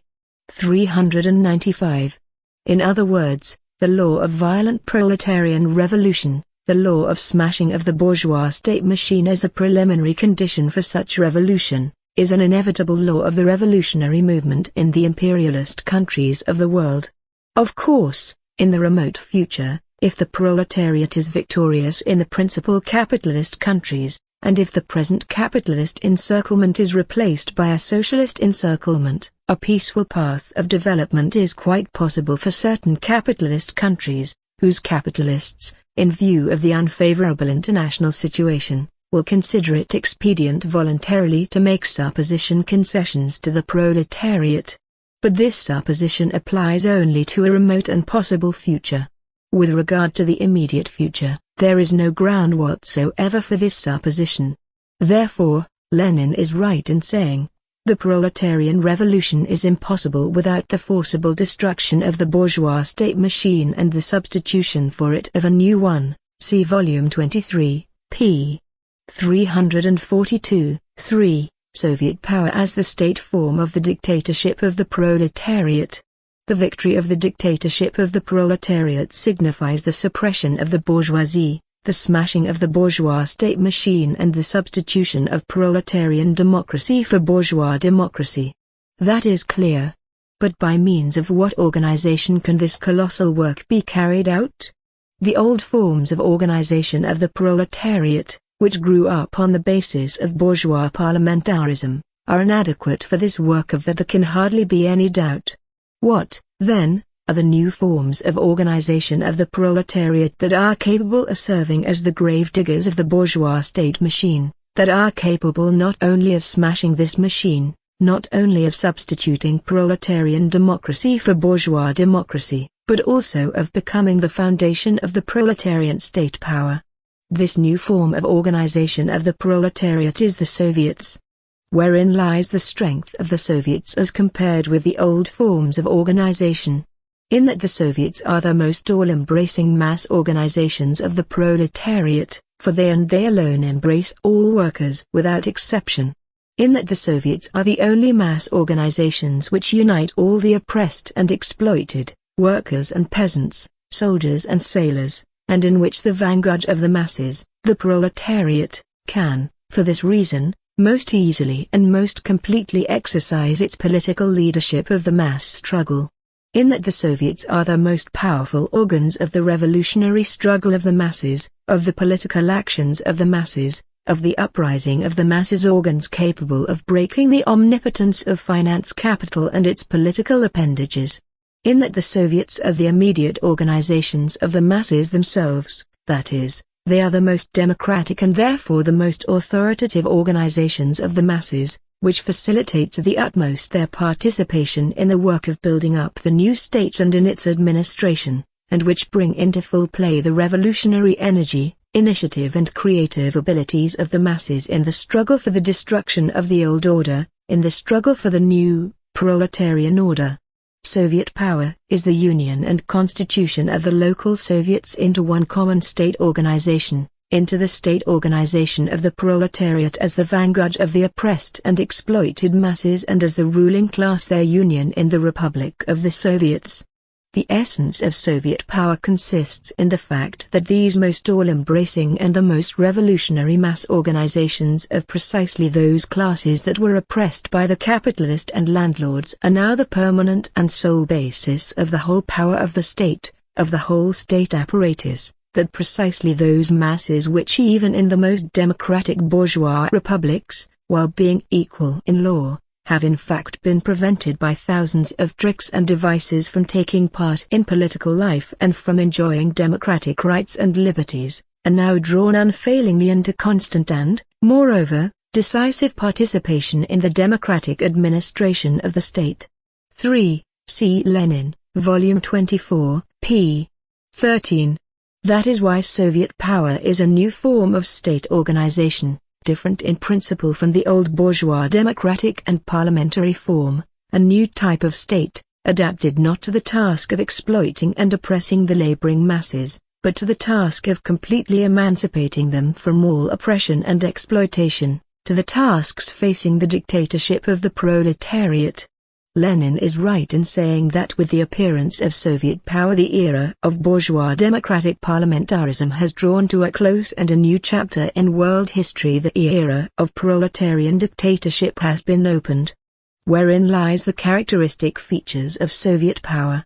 In that Soviet power is the most all-embracing and the most democratic state organization of all possible state organizations while classes continue to exist. 4. Being the arena of the bond and collaboration between the workers and the exploited peasants in their struggle against the exploiters, and basing itself in its works on this bond and on this collaboration. Soviet power is thus the power of the majority of the population over the minority. It is the state of the majority, the expression of its dictatorship. in that Soviet power is the most internationalist of all state organizations in class society. 4. By destroying every kind of national oppression and resting on the collaboration of the laboring masses of the various nationalities, it facilitates the uniting of these masses into a single state union. In that Soviet power, by its very structure, facilitates the task of leading the oppressed and exploited masses by the vanguard of these masses by the proletariat, as the most united and most politically conscious core of the Soviets. The experience of all revolutions and of all movements of the oppressed classes, the experience of the world socialist movement teaches us, says Lenin, that the proletariat alone is able to unite and lead the scattered and backward strata of the toiling and exploited population. See Volume 24, p. 14. The point is that the structure of Soviet power facilitates the practical application of the lessons drawn from this experience. In that Soviet power, by combining legislative and executive power in a single state organization and replacing territorial electoral constituencies by industrial units, factories and mills, thereby directly links the workers and the laboring masses in general with the apparatus of state administration, teaches them how to govern the country.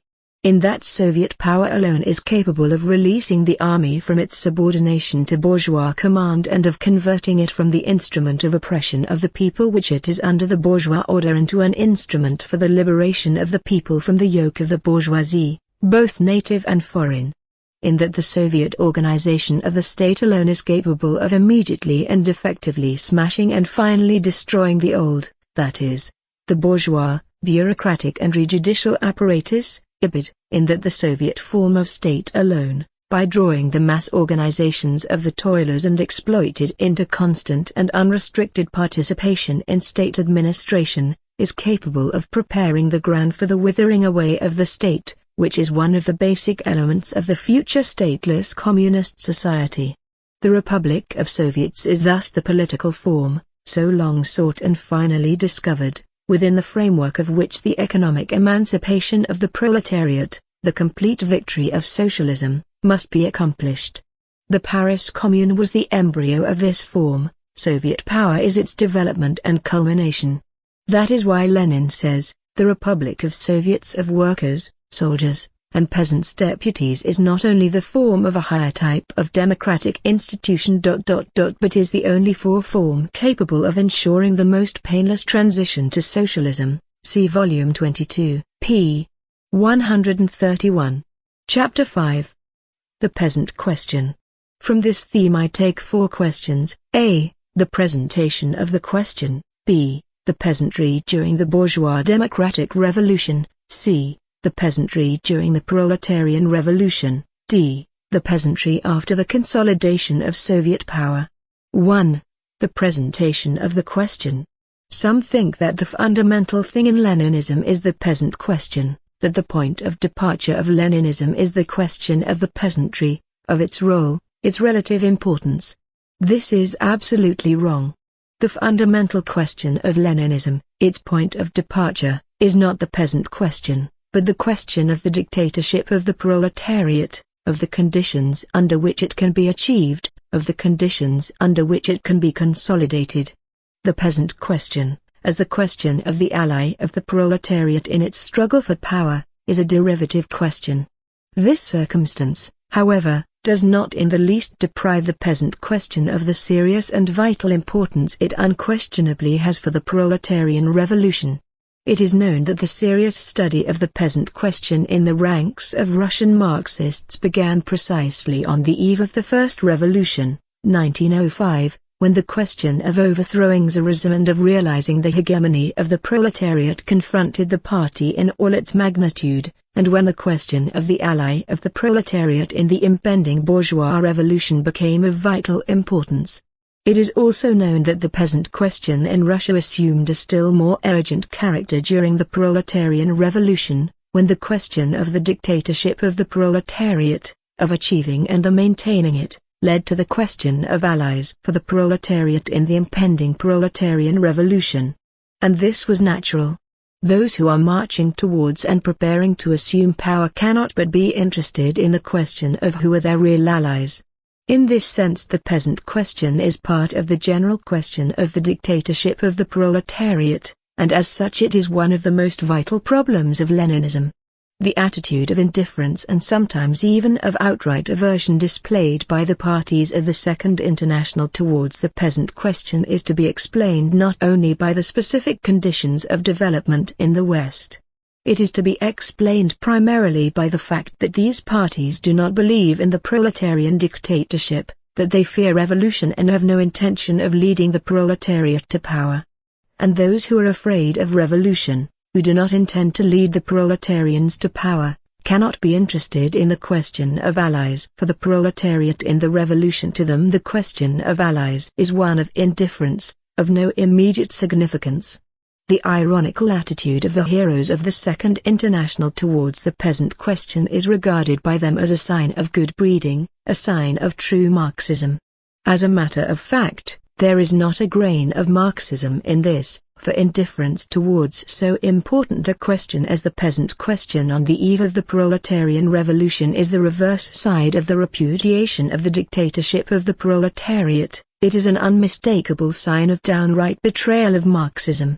The question is as follows: are the revolutionary potentialities latent in the peasantry by virtue of certain conditions of its existence already exhausted, or not? And if not, is there any hope, any basis, for utilizing these potentialities for the proletarian revolution, for transforming the peasantry, the exploited majority of it, from the reserve of the bourgeoisie which it was during the bourgeois revolutions in the West and still is even now, into a reserve of the proletariat, into its ally?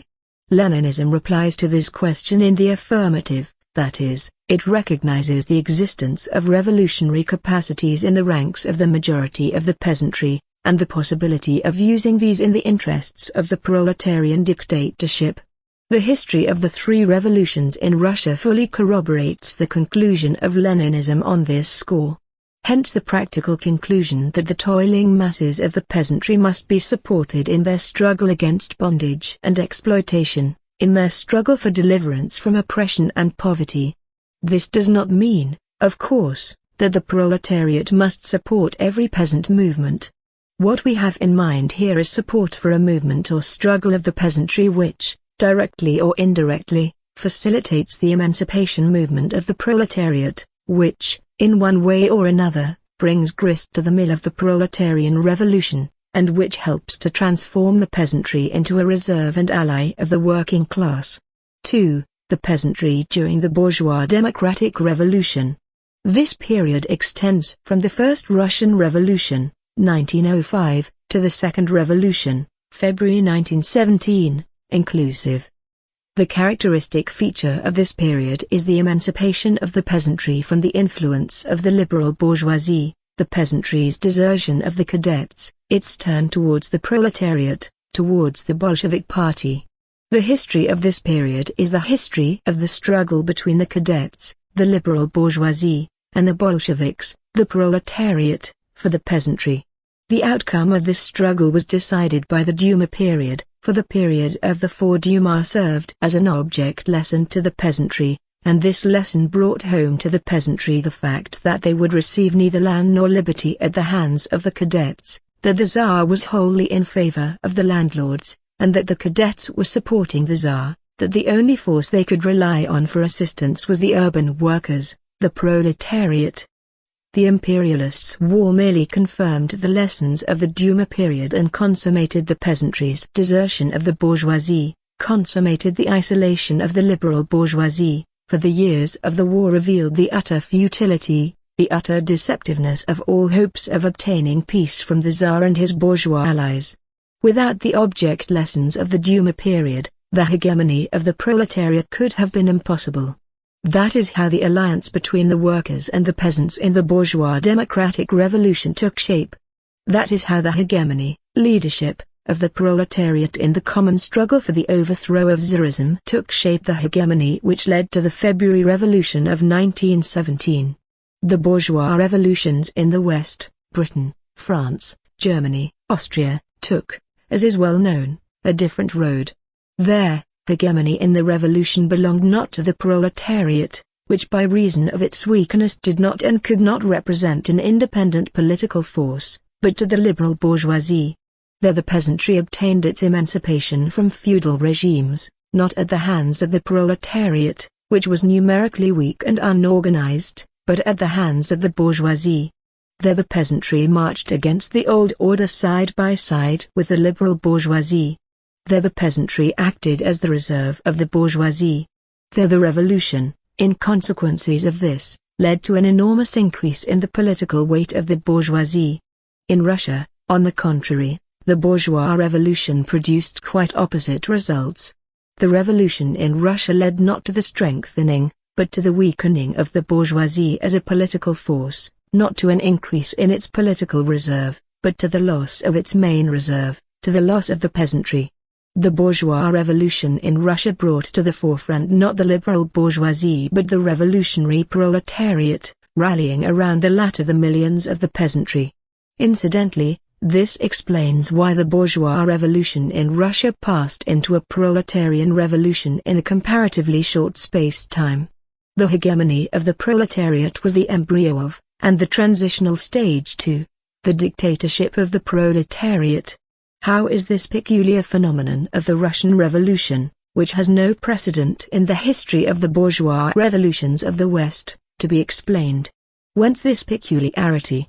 It is to be explained by the fact that the bourgeois revolution unfolded in Russia under more advanced conditions of class struggle than in the West, that the Russian proletariat had at that time already become an independent political force, whereas the liberal bourgeoisie, frightened by the revolutionary spirit of the proletariat, lost all semblance of revolutionary spirit, especially after the lessons of 1905, and turned towards an alliance with the Tsar and the landlords against the revolution, against the workers and peasants. We should bear in mind the following circumstances, which determined the peculiar character of the Russian bourgeois revolution. A. The unprecedented concentrations of Russia industry on the eve of the revolution. It is known, for instance, that in Russia 54% of all the workers were employed in enterprises employing over 500 workers each, whereas in so highly developed a country as the United States of America no more than 33% of all the workers were employed in such enterprises. It scarcely needs proof that this circumstance is alone, in view of the existence of a revolutionary party like the party of the Bolsheviks, transformed the working class of Russia into an immense force in the political life of the country. B. The hideous forms of exploitation in the factories, coupled with the intolerable police regime of the Tsarist henchmen, a circumstance which transformed every important strike of the workers into an imposing political action and steeled the working class as a force that was revolutionary to the end. C. The political flabbiness of the Russian bourgeoisie, which after the revolution of 1905 turned into civility to Tsarism and downright counter-revolution, a fact to be explained not only by the revolutionary spirit of the Russian proletariat, which flung the Russian bourgeoisie into the embrace of Tsarism, but also by the direct dependence of this bourgeoisie upon government contracts. D. The existence in the countryside of the most hideous and most intolerable survivals of serfdom, coupled with the unlimited power of the landlord, a circumstance which threw the peasantry into the embrace of the revolution. E. Tsarism, which stifled everything that was alive, and whose tyranny aggravated the oppression of the capitalist and the landlord, a circumstance which united the struggle of the workers and peasants into a single torrent of revolution. F. The imperialist war, which fused all these contradictions in the political life of Russia into a profound revolutionary crisis, and which lent the revolution tremendous striking force. To whom could the peasantry turn under these circumstances? From whom could it seek support against the unlimited power of the landlords, against the tyranny of the Tsar, against the devastating war which was ruining it? From the liberal bourgeoisie? But it was an enemy, as the long years of experience of all four Duma had proved. From the socialist revolutionaries? The socialist revolutionaries were better than the cadets, of course, and their program was suitable, almost a peasant program, but what could the socialist revolutionaries offer, considering that they thought of relying only on the peasants and were weak in the towns, from which the enemy primarily drew its forces. Where was the new force which would stop at nothing either in town or country, which would boldly march in the front ranks to fight the Tsar and the landlords, which would help the peasantry to extricate itself from bondage, from land hunger, from oppression, from war? Was there such a force in Russia at all? Yes, there was. It was the Russian proletariat, which had shown its strength, its ability to fight to the end, its boldness and revolutionary spirit, as far back as 1905. At any rate, there was no other such force, nor could any other be found anywhere. That is why the peasantry, when it turned its back on the cadets and attached itself to the socialist revolutionaries, at the same time came to realize the necessity of submitting to the leadership of such a courageous leader of the revolution as the Russian proletariat. Such were the circumstances which determined the peculiar character of the Russian bourgeois revolution. 3. The peasantry during the proletarian revolution. This period extends from the February Revolution of 1917 to the October Revolution of 1917. This period is comparatively short, 8 months in all, but from the point of view of the political enlightenment and revolutionary training of the masses, these 8 months can safely be put on a par with whole decades of ordinary constitutional development, for they were 8 months of revolution. This characteristic feature of this period was the further revolutionization of the peasantry, its disillusionment with the socialist revolutionaries, the peasantry's desertion of the socialist revolutionaries, its new turn toward a direct rally around the proletariat as the only consistently revolutionary force capable of leading the country to peace. The history of this period is the history of the struggle between the socialist revolutionaries, petty bourgeois democracy, and the Bolsheviks, proletarian democracy, for the peasantry, to win over the majority of the peasantry. The outcome of this struggle was decided by the coalition period, the Kerensky period, the refusal of the socialist revolutionaries and the Mensheviks to confiscate the landlords' land, the fight of the socialist revolutionaries and the Mensheviks to continue the war, the June offensive at the front, the introduction of capital punishment for soldiers, the Kornilov revolt. Whereas before, in the preceding period, the basic question had been the overthrow of the Tsar and of the power of the landlords, now, in the period following the February Revolution, when there was no longer any Tsar, and when the interminable war had exhausted the economy of the country and utterly ruined the peasantry, the question of liquidating the war became the main problem of the revolution. The center of gravity had manifestly shifted from purely internal questions to the main question, the war. And the war, let's get out of the war, such was the general outcry of the war-weary nation and primarily of the peasantry. But in order to get out of the war it was necessary to overthrow the provisional government, it was necessary to overthrow the power of the bourgeoisie, it was necessary to overthrow the power of the socialist revolutionaries and the Mensheviks, for they, and they alone, were dragging out the war to a victorious finish. Practically, there was no way of getting out of the war except by overthrowing the bourgeoisie. There was a new revolution, a proletarian revolution, for it ousted from power the last group of the imperialist bourgeoisie, its extreme left wing, the Socialist Revolutionary Party and the Mensheviks, in order to set up a new, proletarian power, the power of the Soviets, in order to put in power the party of the revolutionary proletariat, the Bolshevik Party, the party of the revolutionary struggle against the imperialist war and for a democratic peace. The majority of the peasantry supported the struggle of the workers for peace, for the power of the Soviets. There was no other way out for the peasantry. Nor could there be any other way out. Thus, the Kerensky period was a great object lesson for the toiling masses of the peasantry, for it showed clearly that with the socialist revolutionaries and the Mensheviks in power the country could not extricate itself from the war, and the peasants would never get either land or liberty, that the Mensheviks and socialist revolutionaries differed from the cadets only in their honeyed phrases and false premises, while they actually pursued the same imperialist, cadet policy, that the only power that could lead the country onto the proper road was the power of the Soviets. The further prolongation of the war merely confirmed the truth of this lesson, spurred on the revolution, and drove millions of peasants and soldiers to rally directly around the proletarian revolution.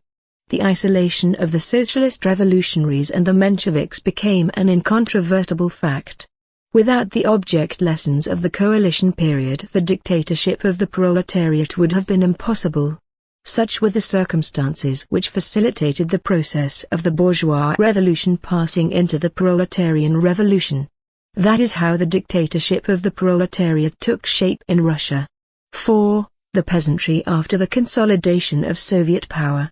Whereas before, in the first period of the revolution, the main objective was the overthrow of Tsarism, and later, after the February Revolution, the primary objective was to get out of the imperialist war by overthrowing the bourgeoisie. Now, after the liquidation of the Civil War and the consolidation of Soviet power, questions of economic construction came to the forefront. Strengthen and develop the nationalized industry. For this purpose, link up industry with peasant economy through state-regulated trade, replace the surplus appropriation system by the tax in kind so as, later on, by gradually lowering the tax in kind, to reduce matters to the exchange of products of industry for the products of peasant farming, revive trade and develop the cooperatives, drawing into them the vast masses of the peasantry. This is how Lenin outlined the immediate tasks of economic construction on the way to building the foundations of socialist economy. It is said that this task may prove beyond the strength of a peasant country like Russia. Some skeptics even say that it is simply utopian, impossible, for the peasantry is a peasantry. It consists of small producers, and therefore cannot be of use in organizing the foundations of socialist production. But the skeptics are mistaken, for they fail to take into account certain circumstances which in the present case are of decisive significance. Let us examine the most important of these. Firstly, the peasantry in the Soviet Union must not be confused with the peasantry in the West.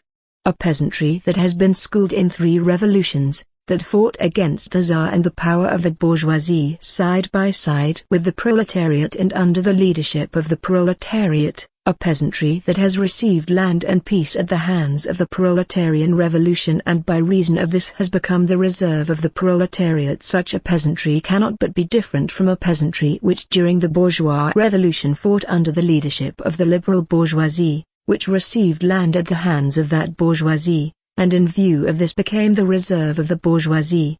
It scarcely needs proof that the Soviet peasantry, which has learned to appreciate its political friendship and political collaboration with the proletariat and which owes its freedom to this friendship and collaboration, cannot but represent exceptionally favorable material for economic collaboration with the proletariat.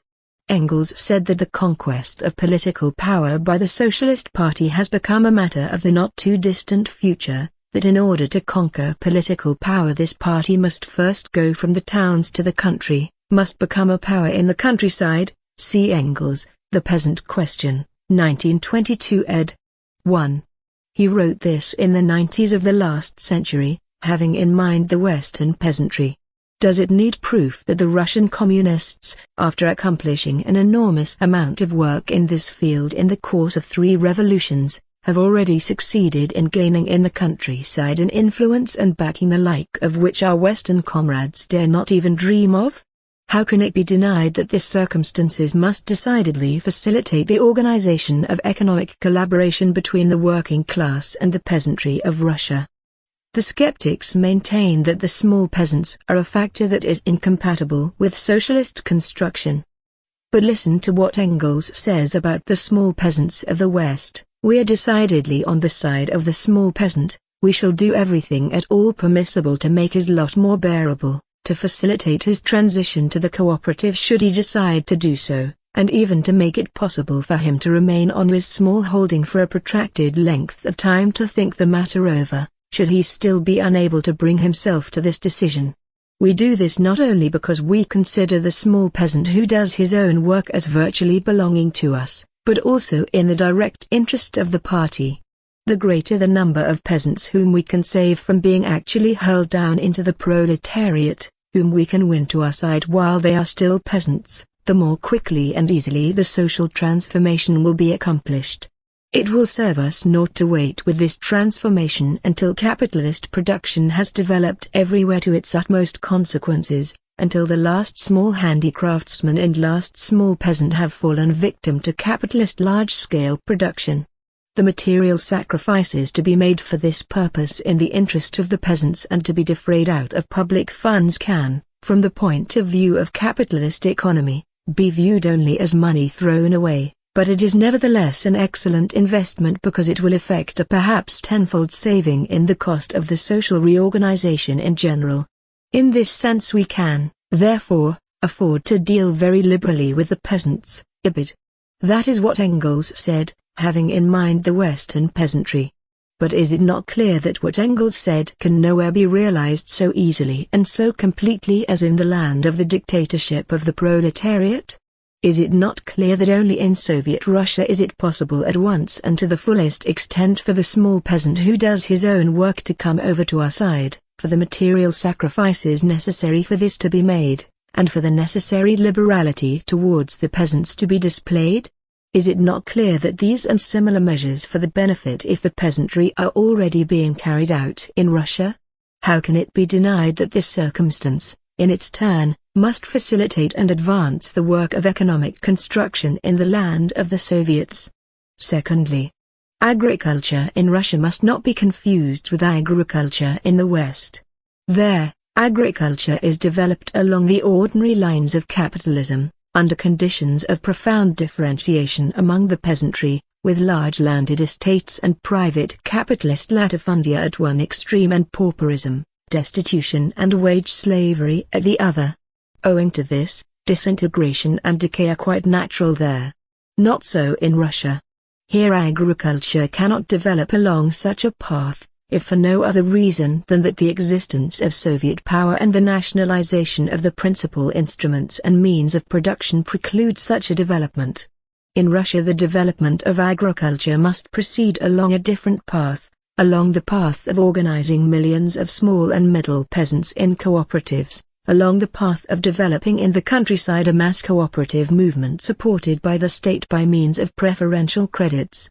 Lenin rightly pointed out in his articles on cooperation that the development of agriculture in our country must proceed along a new path, along the path of drawing the majority of the peasants into socialist construction through the cooperatives, along the path of gradually introducing into agriculture the principles of collectivism, first in the sphere of marketing and later in the sphere of production of agriculture products.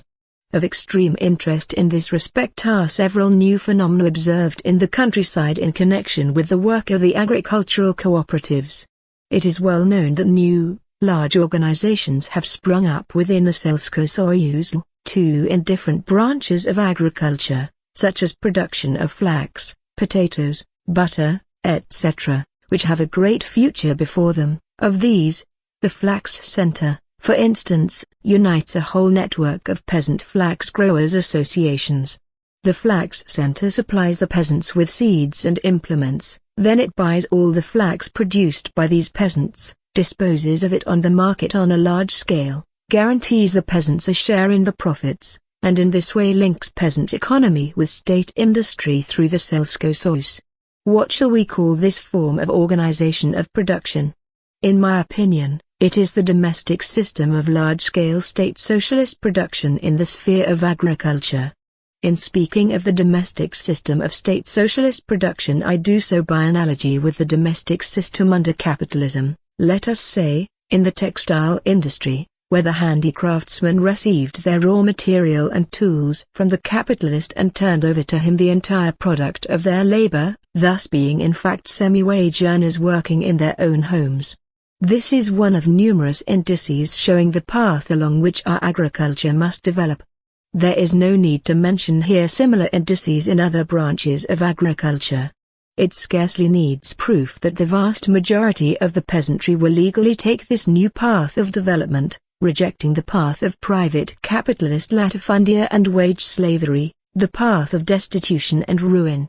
Here is what Lenin says about the path of development of our agriculture: state power over all large-scale means of production, state power in the hands of the proletariat, the alliance of this proletariat with the many millions of small and very small peasants, the assured leadership of the peasantry by the proletariat, etc. Is not this all that is necessary for building a complete socialist society from the cooperatives alone, which we formerly looked upon as huckstering and which from a certain aspect we have the right to look down upon as such now, under the NEP? Is this not all that is necessary for building a complete socialist society? This is not yet the building of socialist society, but it is all that is necessary and sufficient for this building. See Volume 27, p. 392. Further on, speaking of the necessity of giving financial and other assistance to the cooperatives, as a new principle of organizing the population and a new social system under the dictatorship of the proletariat, Lenin continues, every social system rises only with the financial assistance of a definite class. There is no need to mention the hundreds and hundreds of millions of rubles that the birth of free capitalism cost. Now we must realize, and apply in our practical work, the fact that the social system which we must now give more than usual assistance is the cooperative system. But it must be assisted in the real sense of the word, that is, it will not be enough to interpret assistance to mean assistance for any kind of cooperative trade. By assistance we must mean assistance for cooperative trade in which really large masses of the population really take part. Ibid. p. 393. What do all these facts prove? That the skeptics are wrong. That Leninism is right in regarding the masses of laboring peasants as the reserve of the proletariat. That the proletariat in power can and must use this reserve in order to link industry with agriculture, to advance socialist construction, and to provide for the dictatorship of the proletariat that necessary foundation without which the transition to socialist economy is impossible. Chapter 6. The National Question. From this theme I take two main questions, a. the presentation of the question, b. the liberation movement of the oppressed peoples and the proletarian revolution. 1. The presentation of the question. During the last 2 decades, the national question has undergone a number of very important changes. The national question in the period of the Second International and the national question in the period of Leninism are far from being the same thing. They differ profoundly from each other, not only in their scope, but also in their intrinsic character. Formerly, the national question was usually confined to a narrow circle of questions, concerning, primarily, civilized nationalities.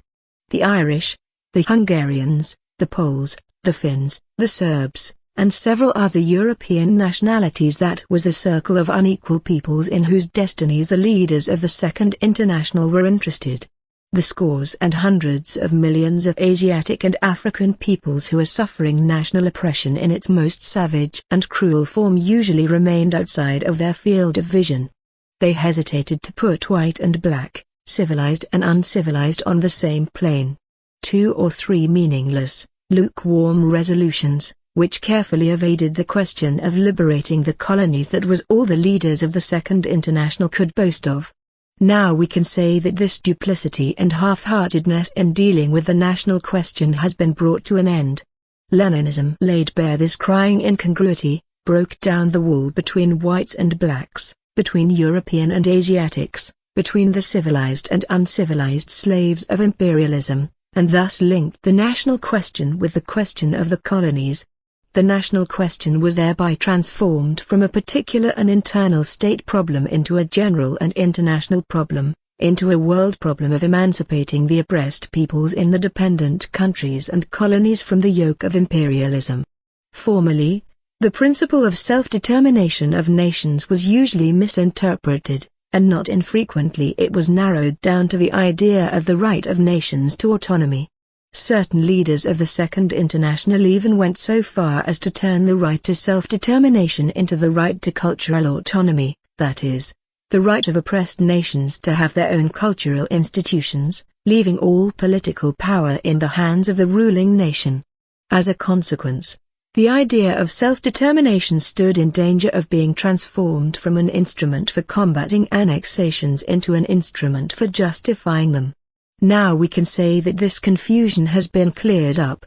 Leninism broadened the conception of self-determinism, interpreting it as the right of the oppressed peoples of the dependent countries and colonies to complete secession, as the right of nations to independent existence as states. This precluded the possibility of justifying annexations by interpreting the right to self-determinism as the right to autonomy. Thus, the principle of self-determinism itself was transformed from an instrument for deceiving the masses, which it undoubtedly was in the hands of the social chauvinists during the imperialist war, into an instrument for exposing all imperialist aspirations and chauvinist machinations, into an instrument for the political education of the masses in the spirit of internationalism. Formerly, the question of the oppressed nations was usually regarded as purely a juridical question. Solemn proclamations about national equality of rights, innumerable declarations about the equality of nations, that was the stock in trade of the parties of the Second International, which glossed over the fact that equality of nations under imperialism, where one group of nations, a minority, lives by exploiting another group of nations, is sheer mockery of the oppressed nations. Now we can say that this bourgeois juridical point of view on the national question has been exposed. Leninism brought the national question down from the lofty heights of high-sounding declarations to solid ground, and declared that pronouncements about the equality of nations not backed by the direct support of the proletarian parties for the liberation struggle of the oppressed nations, are meaningless and false. In this way the question of the oppressed nations become one of supporting the oppressed nations, of rendering real and continuous assistance to them in their struggle against imperialism for real equality of nations, for their independent existence as states. Formerly, the national question was regarded from a reformist point of view, as an independent question having no connection with the general question of the power of capital, of the overthrow of imperialism, of the proletarian revolution. It was tacitly assumed that the victory of the proletariat in Europe was possible without a direct alliance with the liberation movement in the colonies, that the national colonial question could be solved on the quiet, of its own accord, off the highway of the proletarian revolution, without a revolutionary struggle against imperialism. Now we can say that anti-revolutionary point of view has been exposed. Leninism has proved, and the imperialist war and the revolution in Russia has confirmed, that the national question can be solved only in connection with and on the basis of the proletarian revolution, and that the road to victory of the revolution in the West lies through the revolutionary alliance with the liberation movement of the colonies and dependent countries against imperialism. The national question is a part of the general question of the proletarian revolution, a part of the question of the dictator of the proletariat. The question is as follows: are the revolutionary potentialities latent in the revolutionary liberation movement of the oppressed countries already exhausted, or not?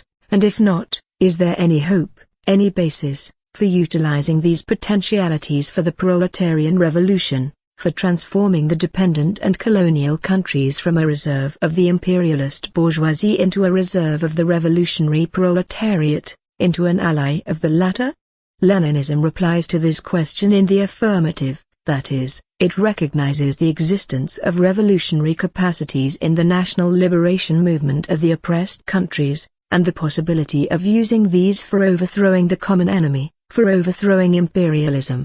The mechanics of the development of imperialism, the imperialist war and the revolution in Russia wholly confirm the conclusions of Leninism on this score.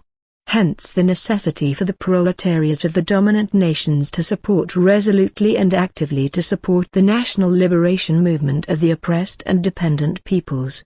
This does not mean, of course, that the proletariat must support every national movement, everywhere and always, in every individual concrete case. It means that support must be given to such national movements as tend to weaken, to overthrow imperialism, and not to strengthen and preserve it. Cases occur when the national movements in certain oppressed countries came into conflict with the interests of the development of the proletarian movement. In such cases support is, of course, entirely out of the question.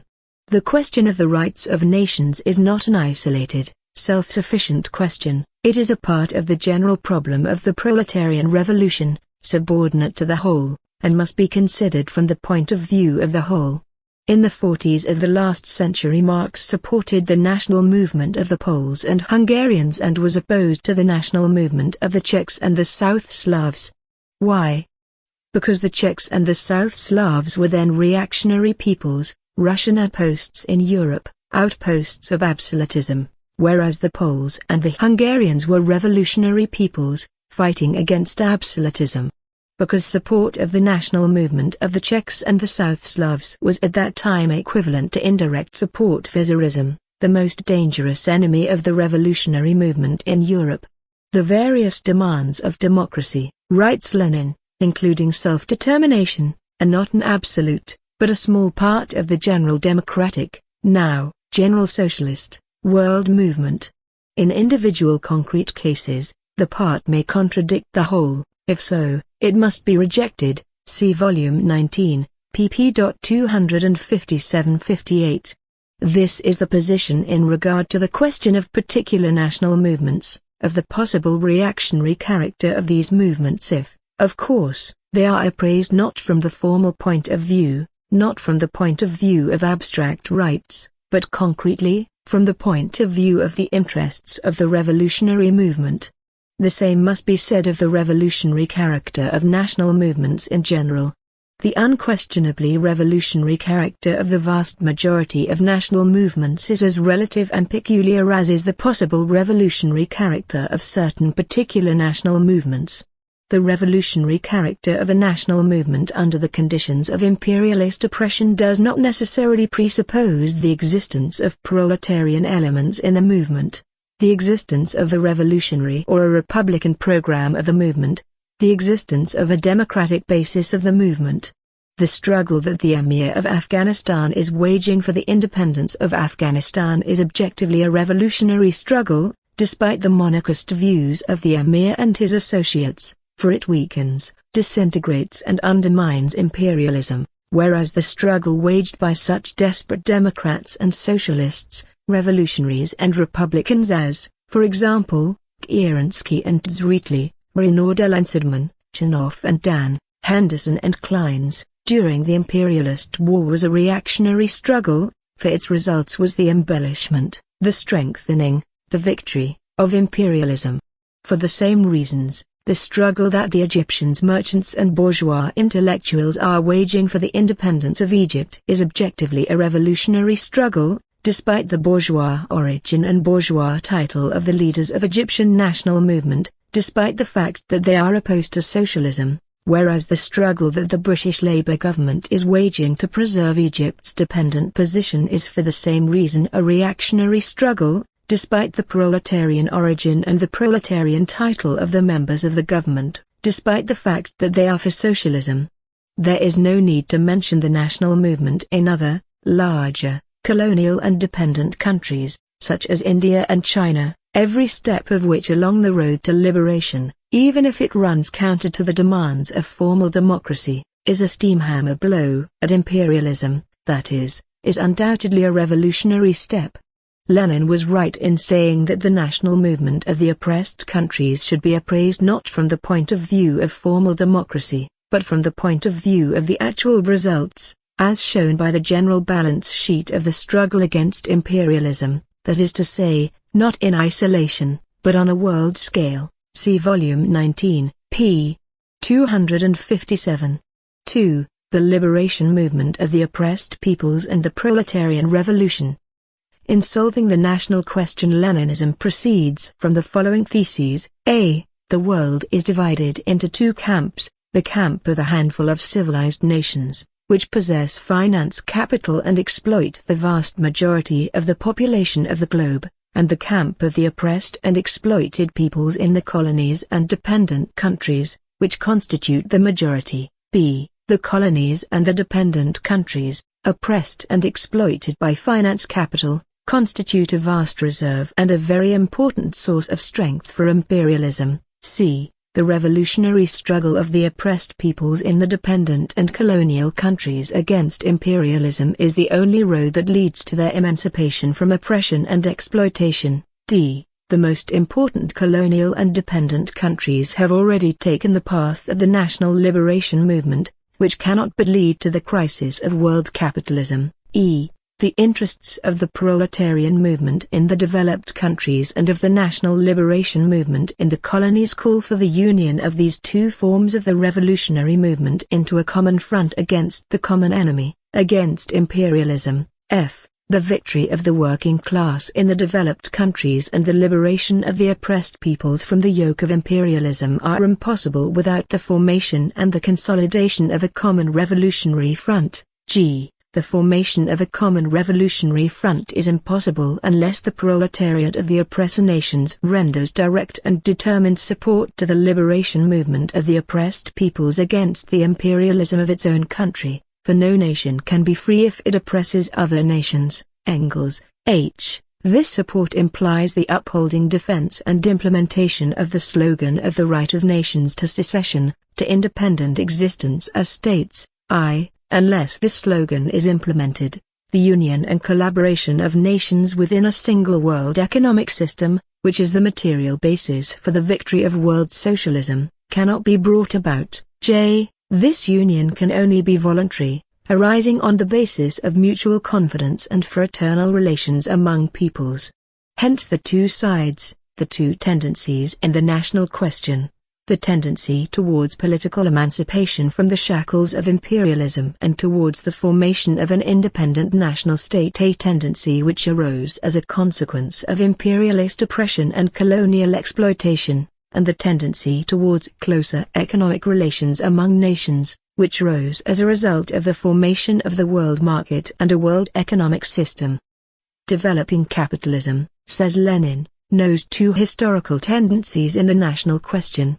First, the awakening of national life and national movements, struggle against all national oppression, creation of national states. Second, development and acceleration of all kinds of intercourse between nations, breakdown of national barriers, creation of the international unity of capital, of economic life in general, of politics, science, etc. Both tendencies are a worldwide law of capitalism. The first predominates at the beginning of its development, the second characterizes mature capitalism that is moving towards its transformation into socialist society. See Volume 17, pages 139-40. For imperialism, these two tendencies represent irreconcilable contradictions, because imperialism cannot exist without exploiting colonies and forcibly retaining them within the framework of the integral whole. Because imperialism can bring nations together only by means of annexations and colonial conquest, without which imperialism is, generally speaking, inconceivable.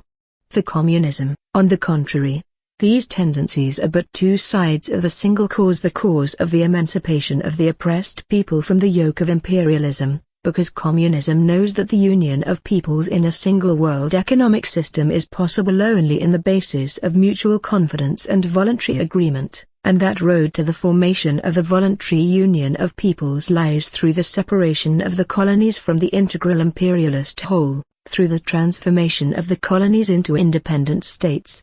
Hence the necessity for a stubborn, continuous and determined struggle against the dominant nation chauvinism of the socialist of the ruling nations, Britain, France, America, Italy, Japan, etc., who do not want to fight their imperialist governments, who do not want to support the struggle of the oppressed peoples in their colonies for emancipation from oppression, for secession.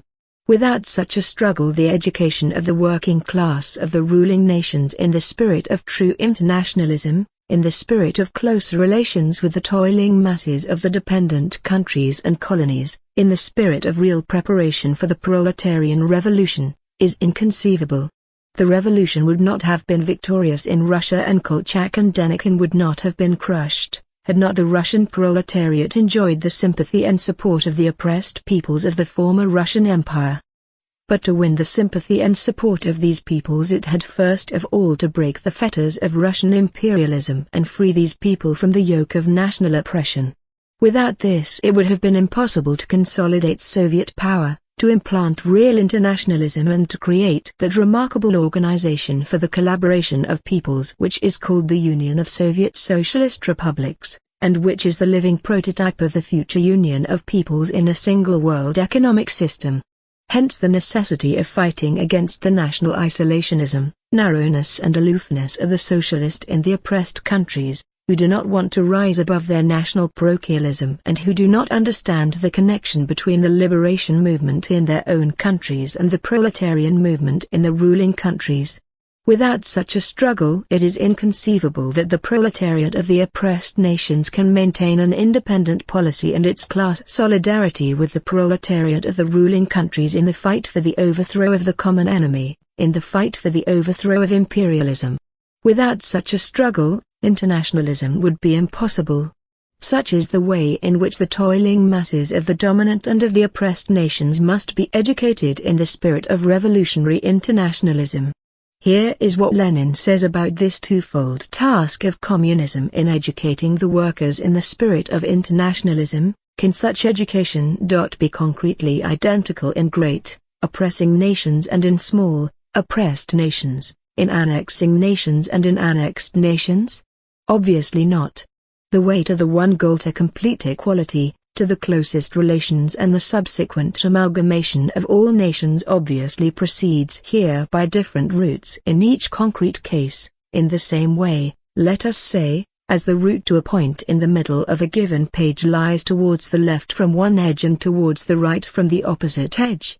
If a social democrat belonging to a great, oppressing, annexing nation, while advocating the amalgamation of nations in general, were to forget even for one moment that his Nicholas II, his Wilhelm, George, Poincar, etc., also stands for amalgamation with small nations, by means of annexations, Nicholas II being for amalgamation with Galicia, Wilhelm II for amalgamation with Belgium, etc. Such a social democrat would be a ridiculous doctrinaire in theory and no better of imperialism in practice.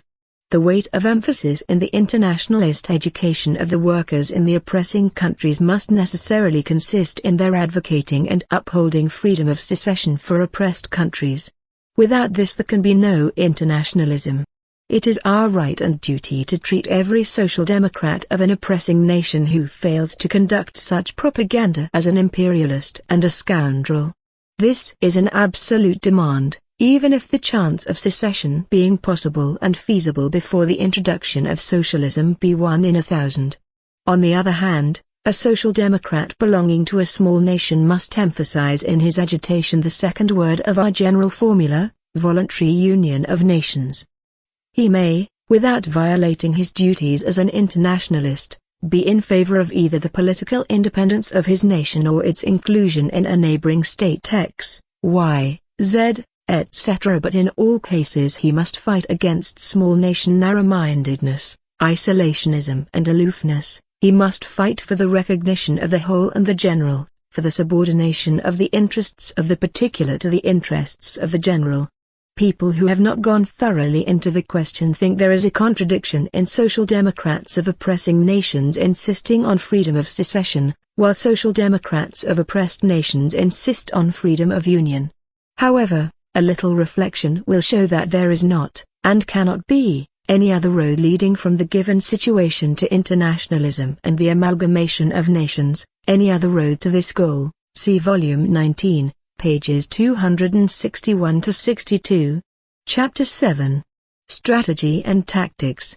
From this theme I take 6 questions. A. Strategy and Tactics as the science of leadership in the class struggle of the proletariat. B. Stages of the revolution, and strategy. C. The flow and ebb of the movement, and tactics. D. Strategic leadership. E. Tactical leadership. F. Reformism and revolutionism. 1. Strategy and Tactics as the science of leadership in the class struggle of the proletariat. The period of the domination of the Second International was mainly a period of the formation and training of the proletarian political armies under conditions of more or less peaceful development. It was the period of parliamentarism as the predominant form of the class struggle. Questions of great class conflicts, of preparing the proletariat for revolutionary clashes, of the means of achieving the dictatorship of the proletariat, did not seem to be on the order of the day at that time. The task was confined to utilizing all means of legal development for the purpose of forming and training the proletarian armies, to utilizing parliamentarism in conformity with the conditions under which the status of the proletariat remained, and, as it seemed, had to remain, that of an opposition. It scarcely needs proof that in such a period and with such a conception of the tasks of the proletariat there could be neither an integral strategy nor any elaborated tactics. There were fragmentary and detached ideas about tactics and strategy, but no tactics or strategy as such. The mortal sin of the Second International was not that it pursued at that time the tactics of utilizing parliamentary forms of struggle, but that it overestimated the importance of these forms, that it considered them virtually the only forms, and that when the period of open revolutionary battles set in and the question of extra-parliamentary forms of struggle came to the fore, the parties of the Second International turned their backs on these new tasks, refused to shoulder them. Only in the subsequent period, the period of direct action by the proletariat, the period of proletarian revolution, when the question of overthrowing the bourgeoisie became a question of immediate practical action, when the question of the reserves of the proletariat, strategy, became one of the most burning questions, when all forms of struggle and of organization, parliamentary and extra-parliamentary, tactics, had quite clearly manifested themselves. Only in this period could an integral strategy and elaborated tactics for the struggle of the proletariat be worked out. It was precisely in this period that Lenin brought out into the light of day the brilliant ideas of Marx and Engels on tactics and strategy that had been suppressed by the opportunists of the Second International. But Lenin did not confine himself to restoring particular tactical propositions of Marx and Engels. He developed them further and supplemented them with new ideas and propositions, combining them all into a system of rules and guiding principles for the leadership of the class struggle of the proletariat. Lenin's pamphlets, such as What is to be Done? Two Tactics, Imperialism, The State and Revolution, The Proletarian Revolution and the Renegade Kautsky, Left-Wing Communism, undoubtedly constitute priceless contributions to the general treasury of Marxism, to its revolutionary arsenal. The strategy and tactics of Leninism constitute the science of leadership in the revolutionary struggle of the proletariat. 2. Stages of the revolution, and strategy. Strategy is the determination of the direction of the main blow of the proletariat at a given stage of the revolution, the elaboration of a corresponding plan for the disposition of the revolutionary forces, main and secondary reserves, the fight to carry out this plan throughout the given stage of the revolution. Our revolution had already passed through 2 stages, and after the October Revolution it entered a 3rd one. Our strategy changed accordingly. First stage. 1903 to February 1917. Objective: to overthrow Tsarism and completely wipe out the survivals of medievalism. The main force of the revolution, the proletariat. Immediate reserves, the peasantry.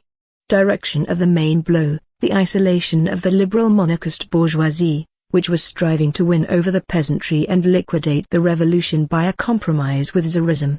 Plan for the disposition of forces, alliance of the working class with the peasantry.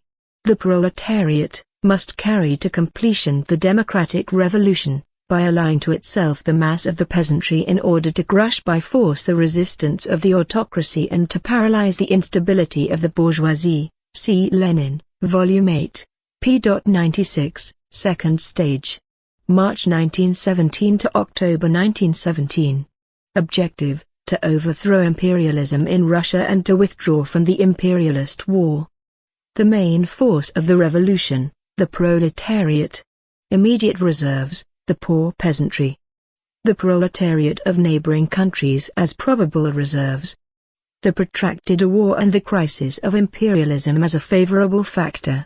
Direction of the main blow, isolation of the petty bourgeois Democrats, Mensheviks and socialist revolutionaries, who were striving to win over the toiling masses of the peasantry and to put an end to the revolution by a compromise with imperialism. Plan for the disposition of forces, alliance of the proletariat with the poor peasantry. The proletariat must accomplish the socialist revolution, by allying to itself the mass of the semi-proletarian elements of the population in order to crush by force the resistance of the bourgeoisie and to paralyze the instability of the peasantry and the petty bourgeoisie. Ibid. Third stage. Began after the October Revolution. Objective: to consolidate the dictatorship of the proletariat in one country, using it as a base for the defeat of imperialism in all countries. The revolution spreads beyond the confines of one country. The epoch of world revolution has begun. The main force of the revolution, the dictatorship of the proletariat in one country, the revolutionary movement of the proletariat in all countries. Main reserves, the semi-proletarian and small peasant masses in the developed countries, the liberation movement of the colonies and dependent countries. Direction of the main blow: isolation of the petty bourgeois democrats, isolation of the parties of the Second International, which constitute the main support of the policy of compromise with imperialism. Plan for the disposition of forces, alliance of the proletarian revolution with the liberation movement in the colonies and the dependent countries. Strategy deals with the main forces of the revolution and their reserves. It changes with the passing of the revolution from one stage to another, but remains basically unchanged throughout a given stage. 3. The flow and ebb of the movement, and tactics. Tactics are the determination of the line of conduct of the proletariat in a comparatively short period of the flow or ebb of the movement, of the rise or decline of the revolution, the fight to carry out this line by means of replacing old forms of struggle and organization by new ones, old slogans by new ones, by combining these forms, etc. While the object of strategy is to win the war against Tsarism, let us say, or against the bourgeoisie, to carry through the struggle against Tsarism or against the bourgeoisie to its end, tactics pursue less important objects, for their aim is not the winning of the war as a whole, but the winning of some particular engagements or some particular battles, the carrying through successfully of some particular campaigns or actions corresponding to the concrete circumstances in the given period of rise or decline of the revolution. Tactics are a part of strategy, subordinate to it and serving it. Tactics change according to flow and ebb. While the strategic plan remained unchanged during the first stage of the revolution, 1903 to February 1917, tactics changed several times during that period. In the period from 1903 to 1905 the party pursued offensive tactics, for the tide of the revolution was rising. The movement was on the upgrade, and tactics had to proceed from this fact.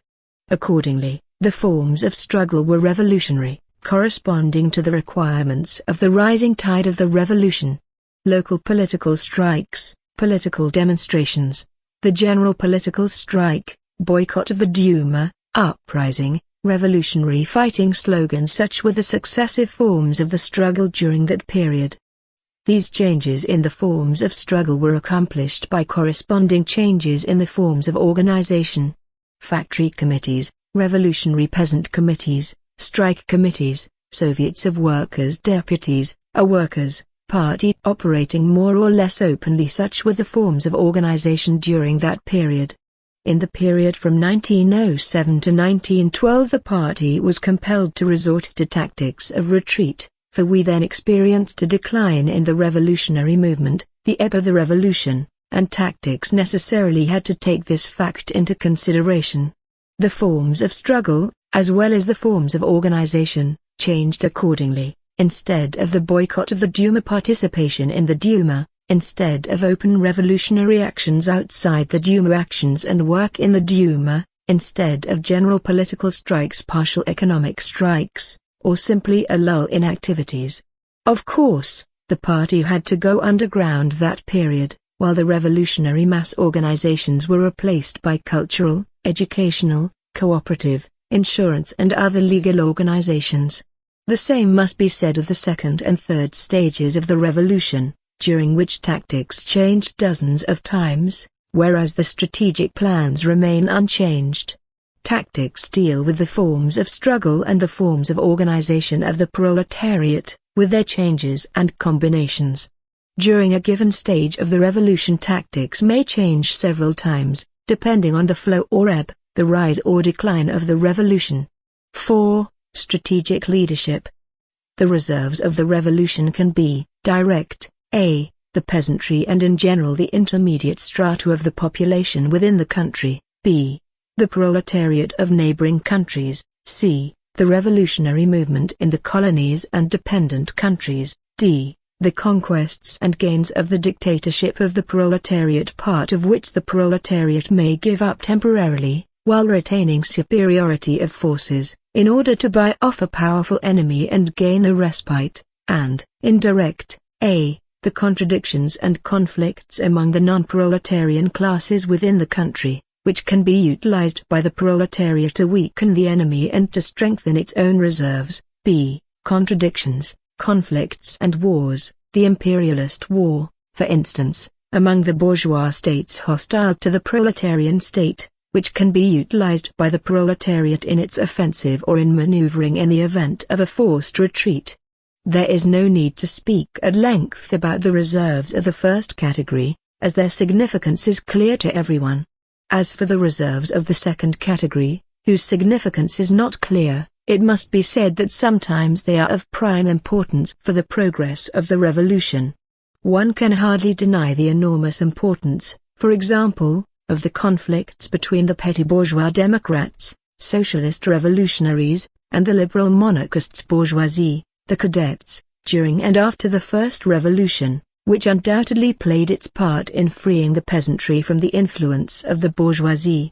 Still less reason is there for denying the colossal importance of the fact that the principal groups of imperialists were engaged in a deadly war during the period of the October Revolution, when the imperialist, engrossed in war among themselves, were unable to concentrate their forces against the young Soviet power, and the proletariat for this very reason, was able to get down to work of organizing its forces and consolidating its power, and to prepare the rout of Kolchak and Denikin. It must be presumed that now, when the contradictions among the imperialist groups are becoming more and more profound, and when a new war among them is becoming inevitable, reserves of this description will assume ever greater importance for the proletariat. The task of strategic leadership is to make proper use of all these reserves for the achievement of the main object of the revolution at the given stage of its development. What does making proper use of reserves mean?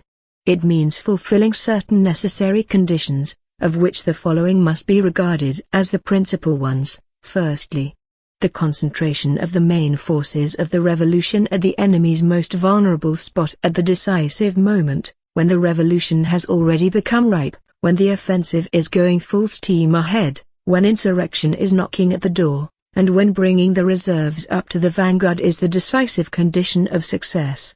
The party's strategy during the period from April to October 1917 can be taken as an example of this manner of utilizing reserves. Undoubtedly, the enemy's most vulnerable spot at that time was the war. Undoubtedly, it was on this question, as the fundamental one, that the party rallied the broadest masses of the population around the proletarian vanguard. The party's strategy during that period was, while training the vanguard for street action by means of manifestations and demonstrations, to bring the reserves up to the vanguard through the medium of Soviets in the rear and the soldiers' committees at the front. The outcome of the revolution has shown that the reserves were properly utilized. Here is what Lenin, paraphrasing the well-known theses of Marx and Engels on insurrection, says about this condition of the strategic utilization of the forces of the revolution. 1. Never play with insurrection, but when beginning it firmly realize that you must go to the end. 2. Concentrate a great superiority of forces at the decisive point, at the decisive moment, otherwise the enemy, who has the advantage of better preparation and organization, will destroy the insurgents. 3. Once the insurrection has begun, you must act with the greatest determination, and by all means, without fail, take the offensive. The defensive is the death of every armed uprising. 4. You must try to take the enemy by surprise and seize the moment when his forces are scattered. 5. You must strive for daily success, even if small, one might say hourly, if it is the case of one town, and at all costs retain the moral ascendancy. See Volume 21, pages 319–20. Secondly, the selection of the moment for the decisive blow, of the moment for starting the insurrection, so timed as to coincide with the moment when the crisis has reached its climax, when it is already the case that the vanguard is prepared to fight to the end, the reserves are prepared to support the vanguard, and maximum consternation reigns in the ranks of the enemy.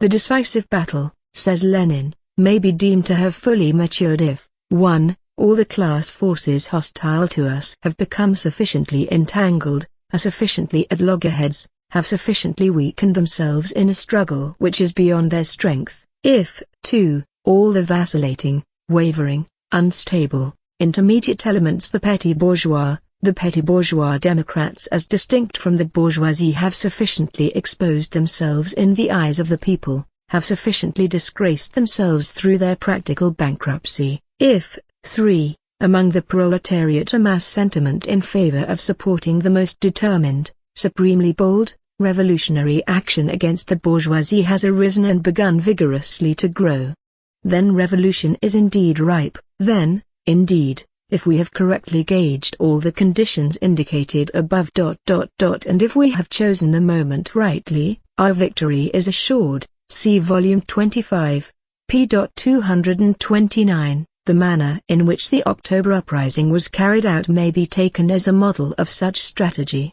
Failure to observe this condition leads to a dangerous error called loss of tempo, when the party lags behind the movement or runs far ahead of it, courting the danger of failure. An example of such loss of tempo, of how the moment for an uprising should not be chosen, may be seen in the attempt made by a section of our comrades to begin the uprising by arresting the Democratic Conference in September 1917, when wavering was still apparent in the Soviets, when the armies at the front were still at the crossroads, when the reserves had not yet been brought up to the vanguard. Thirdly, undeviating pursuit of the course adopted, no matter what difficulties and complications are encountered on the road towards the goal. This is necessary in order that the vanguard may not lose sight of the main goal of the struggle and that the masses may not stray from the road while marching towards that goal and striving to rally around the vanguard. Failure to observe this condition leads to a grave error, well known to sailors as losing one's bearing. As an example of this losing one's bearings, we may take the erroneous conduct of our party when, immediately after the Democratic Conference, it adopted a resolution to participate in the pre-parliament. For the moment the party, as it were, forgot that the pre-parliament was an attempt of the bourgeoisie to switch the country from the path of the Soviets to the path of bourgeois parliamentarism, that the party's participation in such a body might result in mixing everything up and confusing the workers and peasants, who were waging a revolutionary struggle under the slogan, "All power to the Soviets." This mistake was rectified by the withdrawal of the Bolsheviks from the pre-parliament.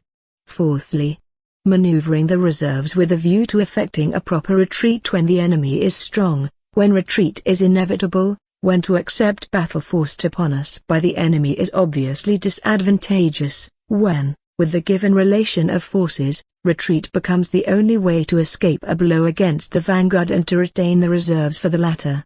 The revolutionary parties, says Lenin, must complete their education. They have learned to attack.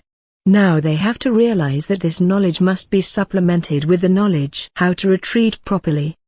They have to realize, and the revolutionary class is taught to realize it by its own bitter experience, that victory is impossible unless they have learned both how to attack and how to retreat properly. See volume 25, p. 177. The object of this strategy is to gain time to disrupt the enemy, and to accumulate forces in order to later assume the offensive. The signing of the Brest Peace may be taken as a model of this strategy, for it enabled the party to gain time, to take advantage of the conflicts in the camp of the imperialists, to disrupt the forces of the enemy, to retain the support of the peasantry, and to accumulate forces in preparation for the offensive against Kolchak and Denikin. In concluding a separate peace, said Lenin at that time, we free ourselves as much as it is possible at the present moment from both warring imperialist groups. We take advantage of their mutual enmity and a warfare, which hinder them from making a deal against us, and for a certain period have our hands free to advance and to consolidate the socialist revolution. See Volume 22, p. 198. Now even the biggest fool, said Lenin 3 years after the Brest Peace, can see that the Brest Peace was a concession that strengthened us and broke up the forces of international imperialism. See Volume 27, p. 7. Such are the principal conditions which ensure correct strategic leadership. 5. Tactical leadership. Tactical leadership is a part of strategic leadership, subordinated to the tasks and the requirements of the latter. The task of tactical leadership is to master all forms of struggle and organization of the proletariat and to ensure that they are used properly so as to achieve, with the given relations of forces, the maximum results necessary to prepare for strategic success. What is meant by making proper use of the forms of struggle and organization of the proletariat?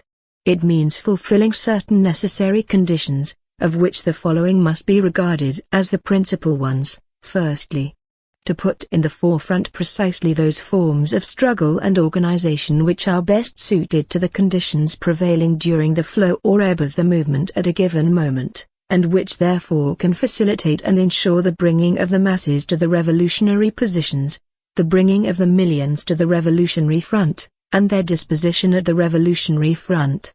The point here is not that the vanguard should realize the impossibility of preserving the old regime and the inevitability of its overthrow. The point is that the masses, the millions, should understand this inevitability and display their readiness to support the vanguard. But the masses can understand this only from their own experience. The task is to enable the vast masses to realize from their own experience the inevitability of the overthrow of the old regime, to promote such methods of struggle and forms of organizations as will make it easy for the masses to realize from experience the correctness of the revolutionary slogans.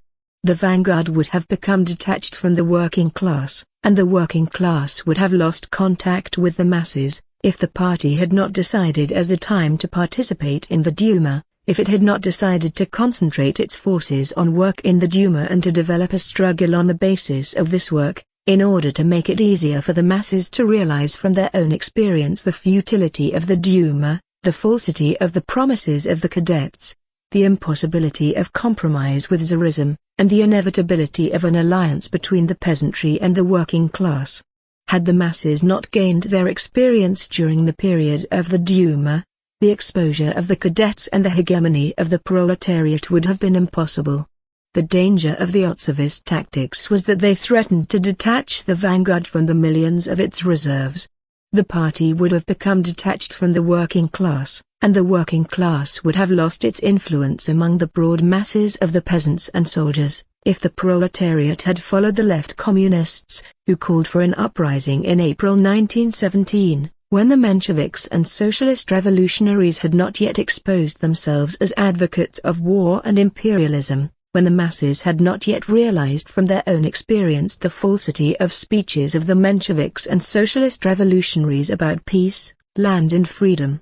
Had the masses not gained this experience during the Kerensky period, the Mensheviks and socialist revolutionaries would not have been isolated and the dictatorship of the proletariat would have been impossible. Therefore, the tactics of patiently explaining the mistakes of the petty bourgeois parties and of open struggle in the Soviets were the only correct tactics.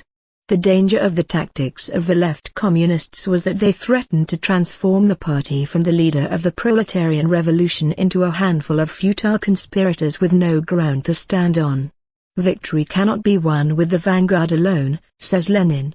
To throw the vanguard alone into the decisive battle, before the whole class, before the broad masses have taken up a position either of direct support of the vanguard, or at least of benevolent neutrality towards it.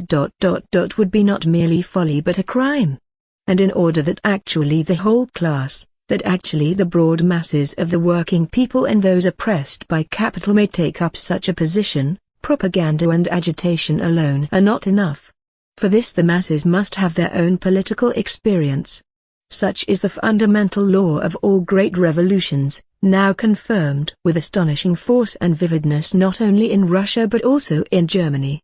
Not only the uncultured, often illiterate masses of Russia, But the highly cultured, entirely literate masses of Germany had to realize through their own painful experience the absolute impotence and spinelessness, the absolute helplessness and servility to the bourgeoisie, the utter vileness of the government of the Knights of the Second International, the absolute inevitability of a dictatorship of the extreme reactionaries, Kornilov in Russia, Kapp and Company in Germany, as the only alternatives to a dictatorship of the proletariat, in order to turn resolutely towards communism. See Volume 25, p.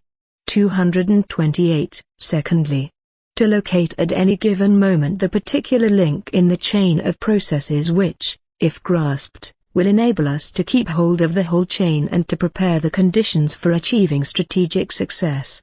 The point here is to single out from all the tasks confronting the party the particular immediate task, the fulfillment of which constitutes the central point, and the accomplishment of which ensures the successful fulfillment of the other immediate tasks. The importance of this thesis may be illustrated by two examples, one of which could be taken from the remote past, the period of the formation of the party, and the other from the immediate present, the period of the NEP. In the period of the formation of the party, when innumerable circles and organizations had not yet been linked together, when amateurishness and the parochial outlook of the circles were corroding the party from top to bottom, when ideological confusion was the characteristic feature of the internal life of the party, the main link and the main task in the chain of links and in the chain of tasks then confronting the party proved to be the establishment of an all-Russian illegal newspaper, Iskra. Why? Because, under the conditions then prevailing, only by means of an all-Russian illegal newspaper was it possible to create a solid core of the party capable of uniting the innumerable circles and organizations into one whole, to prepare the conditions for ideological and tactical unity, and thus to build the foundations for the formation of a real party. During the period of transition from war to economic construction, when industry was vegetating in the grip of disruption and agriculture was suffering from a shortage of urban manufactured goods, when the establishment of a bond between state industry and peasant economy became the fundamental condition for successful socialist construction in that period, it turned out that the main link in the chain of processes, the main task among a number of tasks, was to develop trade. Why? Because under the conditions of the NEP the bond between industry and peasant economy cannot be established except through trade, because under the conditions of the NEP production without sale is fatal for industry, because industry can be expanded only by the expansion of sales as a result of developing trade, because only after we have consolidated our position in the sphere of trade, only after we have secured control of trade, only after we have secured this link can there be any hope of linking industry with the peasant market and successfully fulfilling the other immediate tasks in order to create the conditions for building the foundations of socialist economy. It is not enough to be a revolutionary and an adherent of socialism or a communist in general, says Lenin. One must be able at each particular moment to find the particular link in the chain which one must grasp with all one's might in order to keep hold of the whole chain and to prepare firmly for the transition to the next link. At the present time this link is the revival of internal trade under proper state regulation, direction. Trade that is the link in the historical chain of events, in the transitional forms of our socialist construction in 1921-22, which we must grasp with all our might. See Volume 27, p. 82, such are the principal conditions which ensure correct tactical leadership. 6. Reformism and Revolutionism. What is the difference between revolutionary tactics and reformist tactics? Some think that Leninism is opposed to reforms, opposed to compromises and to agreements in general. This is absolutely wrong. Bolsheviks know as well as anybody else that in a certain sense every little helps, that under certain conditions reforms in general, and compromises and agreements in particular, are necessary and useful. To carry on a war for the overthrow of the international bourgeoisie, says Lenin, a war which is 100 times more difficult, protracted, and complicated than the most stubborn of ordinary wars between states, and to refuse beforehand to maneuver, to utilize the conflict of interests, even though temporary, among one's enemies, to reject agreements and compromises with possible, even though temporary, unstable, vacillating and conditional, allies. Is not this ridiculous in the extreme? Is it not as though, when making a difficult ascent of an unexplored and hitherto inaccessible mountain, we were to refuse beforehand ever to move in zigzags, ever to retrace our steps, ever to abandon the course once selected and to try others? See Volume 25, p. 210.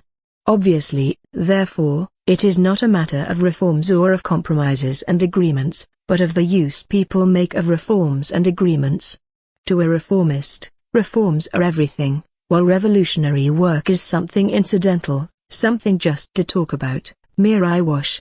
That is why, with reformist tactics under the conditions of bourgeois rule, reforms are inevitably transformed into an instrument for strengthening that rule, an instrument for disintegrating the revolution. To a revolutionary, on the contrary, the main thing is revolutionary work and not reforms. To him reforms are a byproduct of the revolution. That is why, with revolutionary tactics under the conditions of bourgeois rule, reforms are naturally transformed into an instrument for strengthening the revolution, into a strong point for the further development of the revolutionary movement. The revolutionary will accept a reform in order to use it as an aid in combining legal work with illegal work to intensify, under its cover, the illegal work for the revolutionary preparation of the masses for the overthrow of the bourgeoisie. That is the essence of making revolutionary use of reforms and agreements under the conditions of imperialism. The reformist, on the contrary, will accept reforms in order to renounce all illegal work, to thwart the preparation of the masses for the revolution and to rest in the shade of bestowed reforms. That is the essence of reformist tactics. Such is the position in regard to reforms and agreements under the conditions of imperialism. The situation changes somewhat, however, after the overthrow of imperialism, under the dictatorship of the proletariat.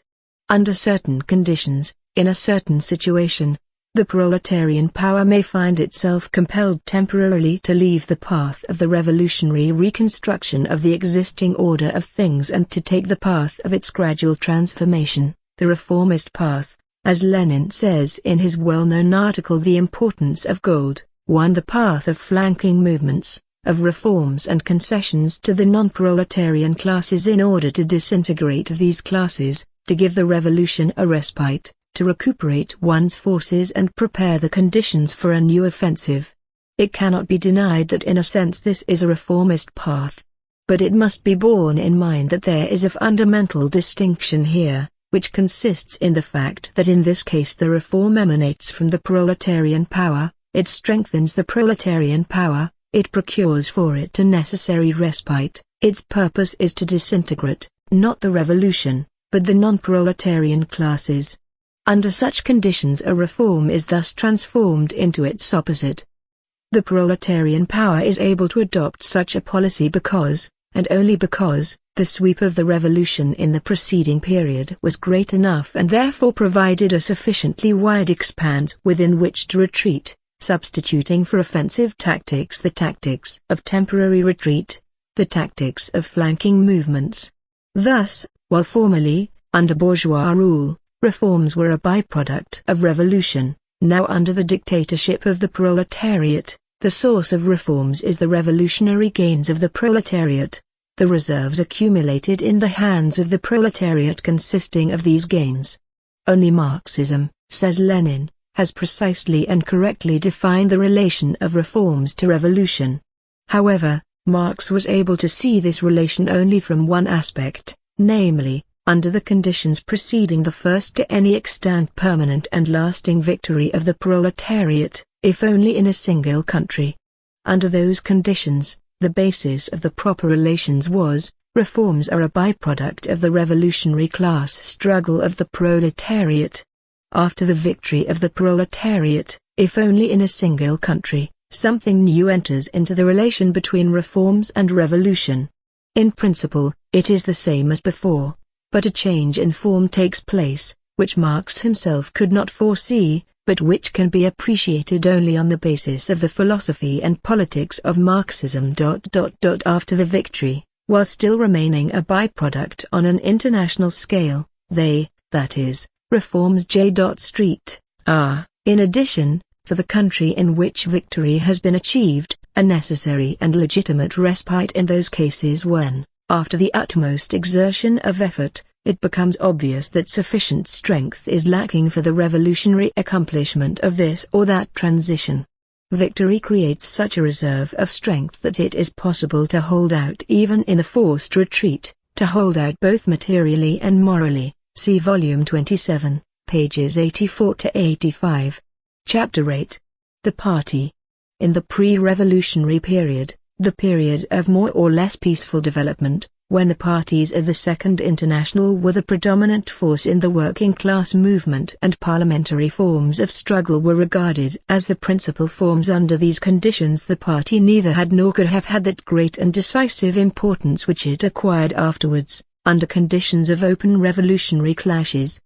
Defending the Second International against attacks made upon it, Kautsky says that the parties of the Second International are an instrument of peace and not of war, and that for this very reason they were powerless to take any important steps during the war, during the period of revolutionary action by the proletariat. That is quite true. But what does it mean? It means that the parties of the Second International are unfit for the revolutionary struggle of the proletariat, that they are not militant parties of the proletariat, leading the workers to power, but election machines adapted for parliamentary elections and parliamentary struggle. This, in fact, explains why, in the days when the opportunists of the Second International were in the ascendancy, it was not the party but its parliamentary group that was the chief political organization of the proletariat. It is well known that the party at that time was really an appendage and subsidiary of the parliamentary group. It scarcely needs proof that under such circumstances and with such a party at the helm there could be no question of preparing the proletariat for revolution. But matters have changed radically with the dawn of the new period. The new period is one of open class coalitions, of revolutionary action by the proletariat, of proletarian revolution, a period when forces are being directly mustered for the overthrow of imperialism and the seizure of power by the proletariat. In this period the proletariat is confronted with new tasks, the tasks of reorganizing all party work on new, revolutionary lines, of educating the workers in the spirit of revolutionary struggle for power, of preparing and moving up reserves, of establishing an alliance with the proletarians of neighboring countries, of establishing firm ties with the liberation movement in the colonies and dependent countries, etc., etc. To think that these new tasks can be performed by the old social democratic parties, brought up as they were in the peaceful conditions of parliamentarism, is to doom oneself to hopeless despair, to inevitable defeat. If, with such tasks to shoulder, the proletariat remained under the leadership of the old parties, it would be completely unarmed. It scarcely needs proof that the proletariat could not consent to such a state of affairs. Hence the necessity for a new party, a militant party, a revolutionary party, one bold enough to lead the proletarians in the struggle for power, sufficiently experienced to find its bearings amidst the complex conditions of a revolutionary situation, and sufficiently flexible to steer clear of all submerged rocks in the path to its goal. Without such a party it is useless even to think of overthrowing imperialism, of achieving the dictatorship of the proletariat. This new party is the party of Leninism. What are the specific features of this new party? 1. The party as the advanced detachment of the working class. The party must be, first of all, the advanced detachment of the working class.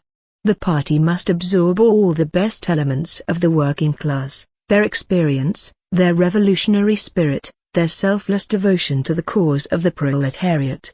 But in order that it may really be the armed detachment, the party must be armed with revolutionary theory, with a knowledge of the laws of the movement, with a knowledge of the laws of revolution.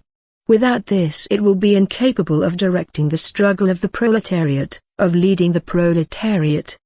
The party cannot be a real party if it limits itself to registering what the masses of the working class feel and think, if it drags at the tail of the spontaneous movement, if it is unable to overcome the inertia and the political indifference of the spontaneous movement, if it is unable to rise above the momentary interests of the proletariat, if it is unable to raise the masses to the level of understanding the class interests of the proletariat, the party must stand at the head of the working class, it must see farther than the working class, it must lead the proletariat, and not drag at the tail of the spontaneous movement.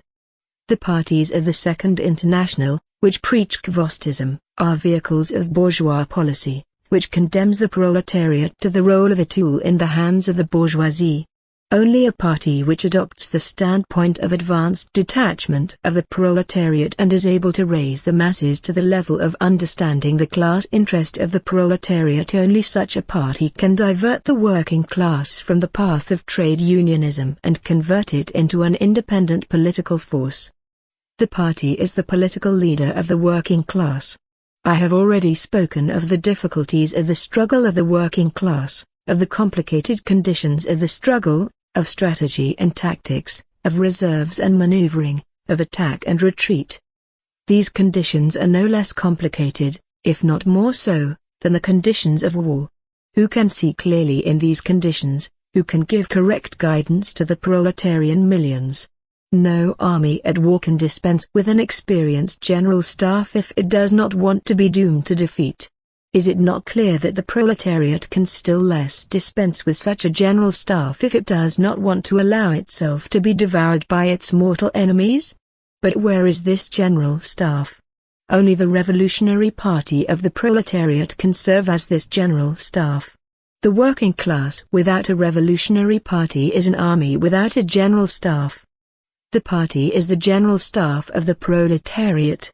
But the party cannot be only an advanced detachment. It must at the same time be a detachment of the class, part of the class, closely bound up with it by all the fibers of its being.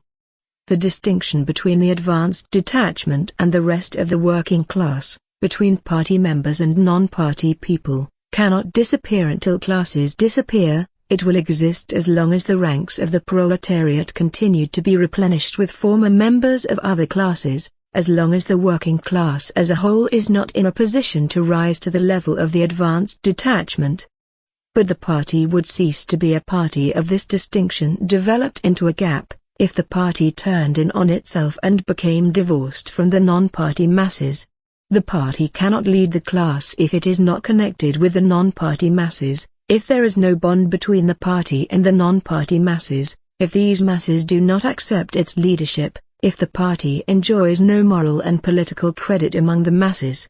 Recently 200,000 new members from the ranks of the workers were admitted into our party. The remarkable thing about this is the fact that these people did not merely join the party themselves, but were rather sent there by all the rest of the non-party workers, who took an active part in the admission of the new members, and without whose approval no new member was accepted. This fact shows that the broad masses of non-party workers regard our party as their party, as a party near and dear to them, in whose expansion and consolidation they are vitally interested and to whose leadership they voluntarily entrust their destiny. It scarcely needs proof that without these intangible moral threads which connect the party with the non-party masses, the party could not have become the decisive force of its class. The party is an inseparable part of the working class. We, says Lenin, are the party of a class, and therefore almost the whole class, and in times of war, in the period of civil war, the whole class, should act under the leadership of our party, should adhere to our party as closely as possible. But it would be Manilovism and Kvostosm to think that at any time under capitalism almost the whole class, or the whole class, would be able to rise to the level of consciousness and activity of its advanced detachment, of its social democratic party. No sensible social democrat has ever yet doubted that under capitalism even the trade union organizations, which are more primitive and more comprehensible to the undeveloped strata, are unable to embrace almost the whole, or the whole, working class. To forget the distinction between the advanced detachment and the whole of the masses which gravitate towards it, to forget the constant duty of the advanced detachment to raise ever wider strata to this most advanced level, means merely to deceive oneself, to shut one's eyes to the immensity of our tasks, and to narrow down these tasks. See Volume V, pages 205-06. 2. The party as the organized detachment of the working class. The party is not only the advanced detachment of the working class. If it desires really to direct the struggle of the class, it must at the same time be the organized detachment of its class. The party's tasks under the conditions of capitalism are immense and extremely varied. The party must direct the struggle of the proletariat under the exceptionally difficult conditions of internal and external development. It must lead the proletariat in the offensive when the situation calls for an offensive. It must lead the proletariat so as to escape the blow of a powerful enemy when the situation calls for retreat. It must imbue the millions of unorganized non-party workers with the spirit of organization and endurance. But the party can fulfill these tasks only if it is itself the embodiment of discipline and organization, if it is itself the organized detachment of the proletariat. Without these conditions there can be no question of the party really leading the vast masses of the proletariat. The party is the organized detachment of the working class. The conception of the party as an organized whole is embodied in Lenin's well-known formulation of the first paragraph of our party rules, in which the party is regarded as the sum total of its organizations, and the party member as a member of one of the organizations of the party. The Mensheviks, who objected to this formulation as early as 1903, proposed to substitute for it a system of self-enrollment in the party, a system of conferring the title of party member upon every professor and high school student, upon every sympathizer and striker who supported the party in one way or another, but who did not join and did not want to join any one of the party organizations. It scarcely needs proof that had this singular system become entrenched in our party, it would inevitably have led to our party becoming inundated with professors and high school students and to its degeneration into a loose, amorphous, disorganized formation, lost in a sea of sympathizers, that would have obliterated the dividing line between the party and the class and would have upset the party's task of raising the unorganized masses to the level of the advanced detachment. Needless to say, under such an opportunist system our party would have been unable to fulfill the role of the organizing core of the working class in the course of our revolution. From the point of view of Comrade Martov, says Lenin, the borderline of the party remains quite indefinite, for every striker may proclaim himself a party member. What is the use of this vagueness? A wide extension of the title. Its harm is that it introduces a disorganizing idea, the confusing of class and party. See Volume V, p. 211, but the party is not merely the sum total of party organizations. The party is at the same time a single system of these organizations, their formal union into a single whole, with higher and lower leading bodies, with subordination of the minority to the majority, with practical decisions binding on all members of the party. Without these conditions the party cannot be a single organized whole capable of exercising systematic and organized leadership in the struggle of the working class. Formally, says Lenin, our party was not a formally organized whole, but only the sum of separate groups, and therefore no other relations except those of ideological influence were possible between these groups. Now we have become an organized party, and this implies the establishment of authority, the transformation of the power of ideas into the power of authority, the subordination of lower party bodies to higher party bodies. See Volume V, p. 291.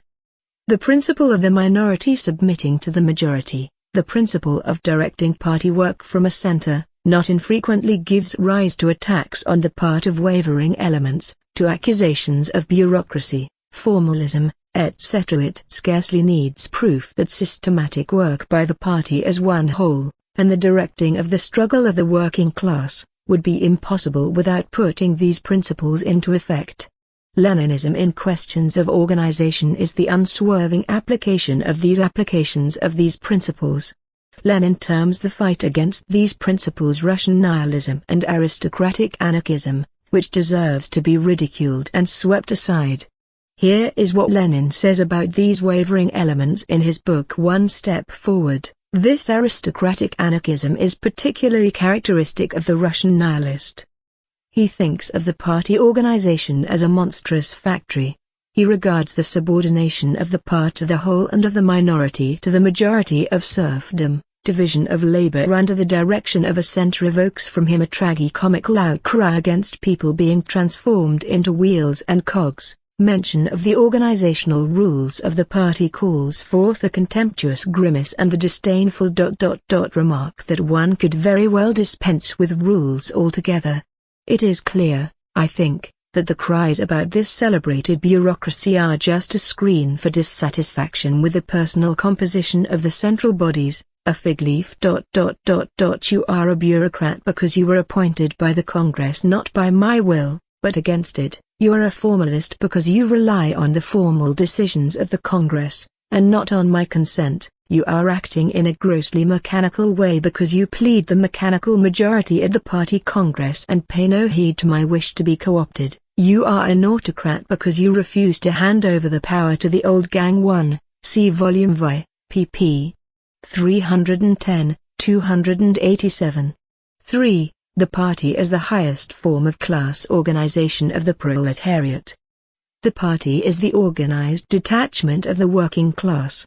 But the party is not the only organization of the working class.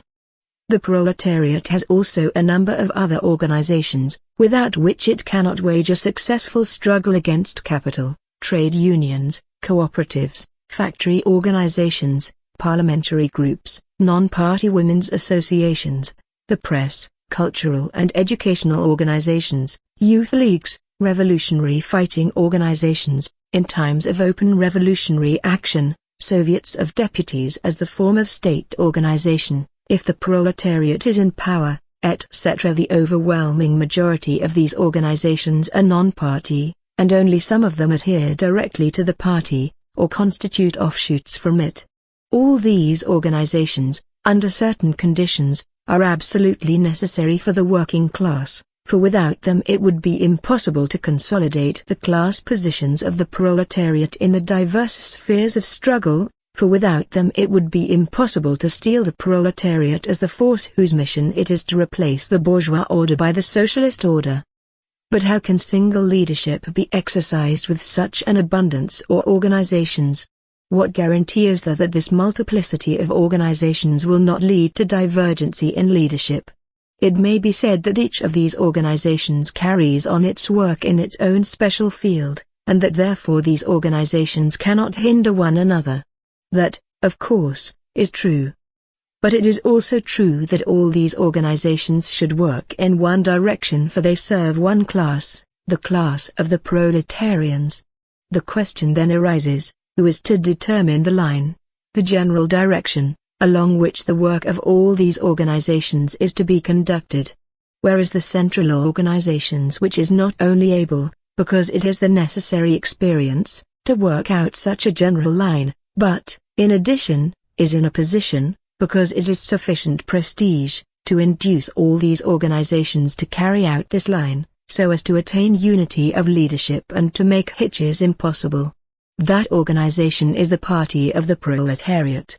The party possesses all the necessary qualifications for this because, in the first place, it is the rallying center of the finest elements in the working class, who have direct connections with the non-party organizations of the proletariat and very frequently lead them, because, secondly, the party, as the rallying center of the finest members of the working class, is the best school for training leaders of the working class, capable of directing every form of organization of their class, because, thirdly, the party, as the best school for training leaders of the working class, is, by reason of its experience and prestige, the only organization capable of centralizing the leadership of the struggle of the proletariat, thus transforming each and every non-party organization of the working class into an auxiliary body and transmission belt linking the party with the class. The party is the highest form of class organization of the proletariat.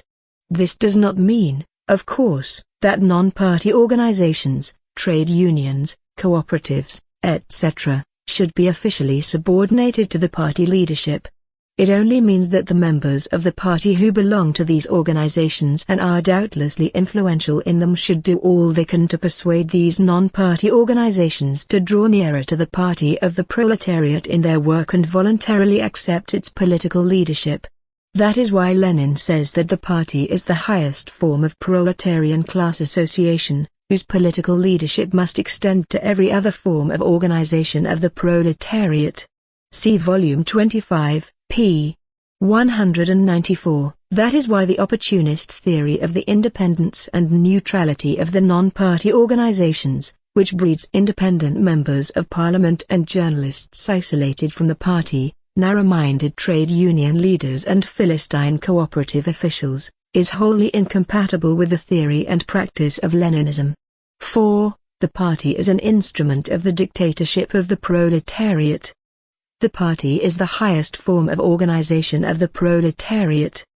The party is the principal guiding force within the class of the proletarians and among the organizations of that class. But it does not by any means follow from this that the party can be regarded as an end in itself, as a self-sufficient force. The party is not only the highest form of class association of the proletarians, it is at the same time an instrument in the hands of the proletariat for achieving the dictatorship, when that has not yet been achieved, and for consolidating and expanding the dictatorship when it has already been achieved. The party could not have risen so high in importance and could not have exerted its influence over all other forms of organizations of the proletariat, if the latter had not been confronted with the question of power, if the conditions of imperialism, the inevitability of wars, and the existence of a crisis had not yet demanded the concentration of all the forces of the proletariat at one point, the gathering of all the threads of the revolutionary movement in one spot in order to overthrow the bourgeoisie and to achieve the dictatorship of the proletariat. The proletariat needs the party first of all as its general staff, which it must have for the successful seizure of power. It scarcely needs proof that without a party capable of rallying around itself the mass organizations of the proletariat, and of centralizing the leadership of the entire movement during the progress of the struggle, the proletariat in Russia could not have established its revolutionary dictatorship. But the proletariat needs the party not only to achieve the dictatorship, it needs it still more to maintain the dictatorship, to consolidate and expand it in order to achieve the complete victory of socialism. Certainly, almost everyone now realizes, says Lenin, that the Bolsheviks could not have maintained themselves in power for 2.5 months, let alone 2.5 years, without the strictest, truly iron discipline in our party, and without the fullest and unreserved support of the latter by the whole mass of the working class, that is, by all its thinking, honest, self-sacrificing and influential elements, capable of leading or of carrying with them the backwards strata. See Volume 25, p. 173. Now, what does to maintain and expand the dictatorship mean? It means imbuing the millions of proletarians with the spirit of discipline and organization. It means creating among the proletarian masses a cementing force and a bulwark against the corrosive influence of the petty bourgeois elemental forces and petty bourgeois habits. It means enhancing the organizing work of the proletarians in re-educating and remolding the petty bourgeois strata. It means helping the masses of the proletarians to educate themselves as a force capable of abolishing classes and of preparing the conditions for the organization of socialist production. But it is impossible to accomplish all this without a party which is strong by reason of its solidarity and discipline.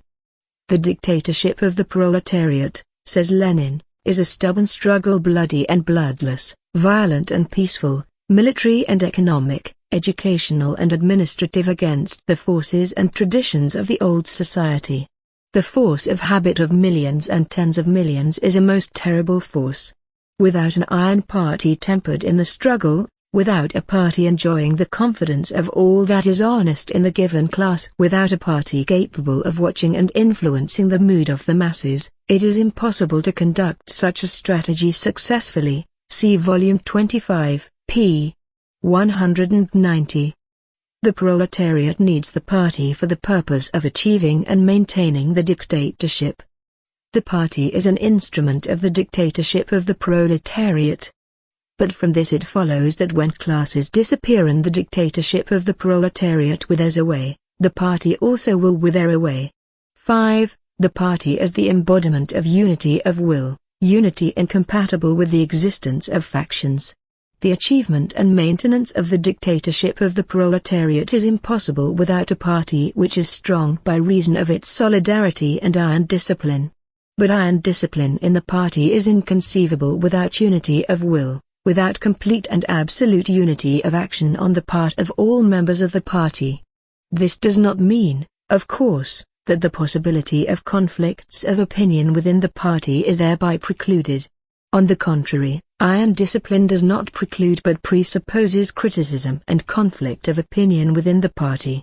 Least of all does it mean that discipline must be blind. On the contrary, iron discipline does not preclude but presupposes conscious and voluntary submission, for only conscious discipline can be truly iron discipline. But after a conflict of opinion has been closed, after criticism has been exhausted and a decision has been arrived at, unity of will and unity of action of all party members are the necessary conditions without which neither party unity nor iron discipline in the party is conceivable. In the present epoch of acute civil war, says Lenin, the Communist Party will be able to perform its duty only if it is organized in the most centralized manner, if iron discipline bordering on military discipline prevails in it, and if its party center is a powerful and authoritative organ, wielding wide powers and enjoying the universal confidence of the members of the party. See Volume 25, pages 282-83. This is the position in regard to discipline in the party in the period of struggle preceding the achievement of the dictatorship. The same, but to an even greater degree, must be said about discipline in the party after the dictatorship has been achieved. Whoever, says Lenin, weakens in the least the iron discipline of the party of the proletariat, especially during the time of its dictatorship, actually aids the bourgeoisie against the proletariat. See Volume 25, p. 190. But from this it follows that the existence of factions is compatible neither with the party's unity nor with its iron discipline. It scarcely needs proof that the existence of factions leads to the existence of a number of centers, and the existence of a number of centers means the absence of one common center in the party, the breaking up of unity of will, the weakening and disintegration of discipline, the weakening and disintegration of the dictatorship. Of course, the parties of the Second International, which are fighting against the dictatorship of the proletariat and have no desire to lead the proletarians to power, can afford such liberalism as freedom of factions, for they have no need at all for iron discipline. But the parties of the Communist International, whose activities are conditioned by the task of achieving and consolidating the dictatorship of the proletariat, cannot afford to be liberal or to permit freedom of factions. The party represents unity of will, which precludes all factionalism and division of authority in the party. Hence Lenin's warning about the danger of factionalism from the point of view of party unity and of affecting the unity of will of the vanguard of the proletariat as the fundamental condition for the success of the dictatorship of the proletariat, which is embodied in the special resolution of the 10th Congress of our party on party unity. 2. Hence Lenin's demand for the complete elimination of all factionalism and the immediate dissolution of all groups, without exemption, that have been formed on the basis of various platforms, on pain of unconditional and immediate expulsion from the party. See the resolution on party unity.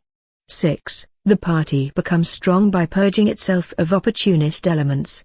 The source of factionalism in the party is its opportunist elements.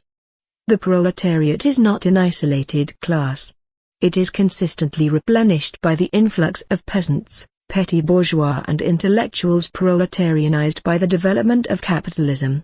At the same time the upper stratum of the proletariat, principally trade union leaders and members of parliament who are fed by the bourgeoisie out of the super profits extracted from the colonies, is undergoing a process of decay.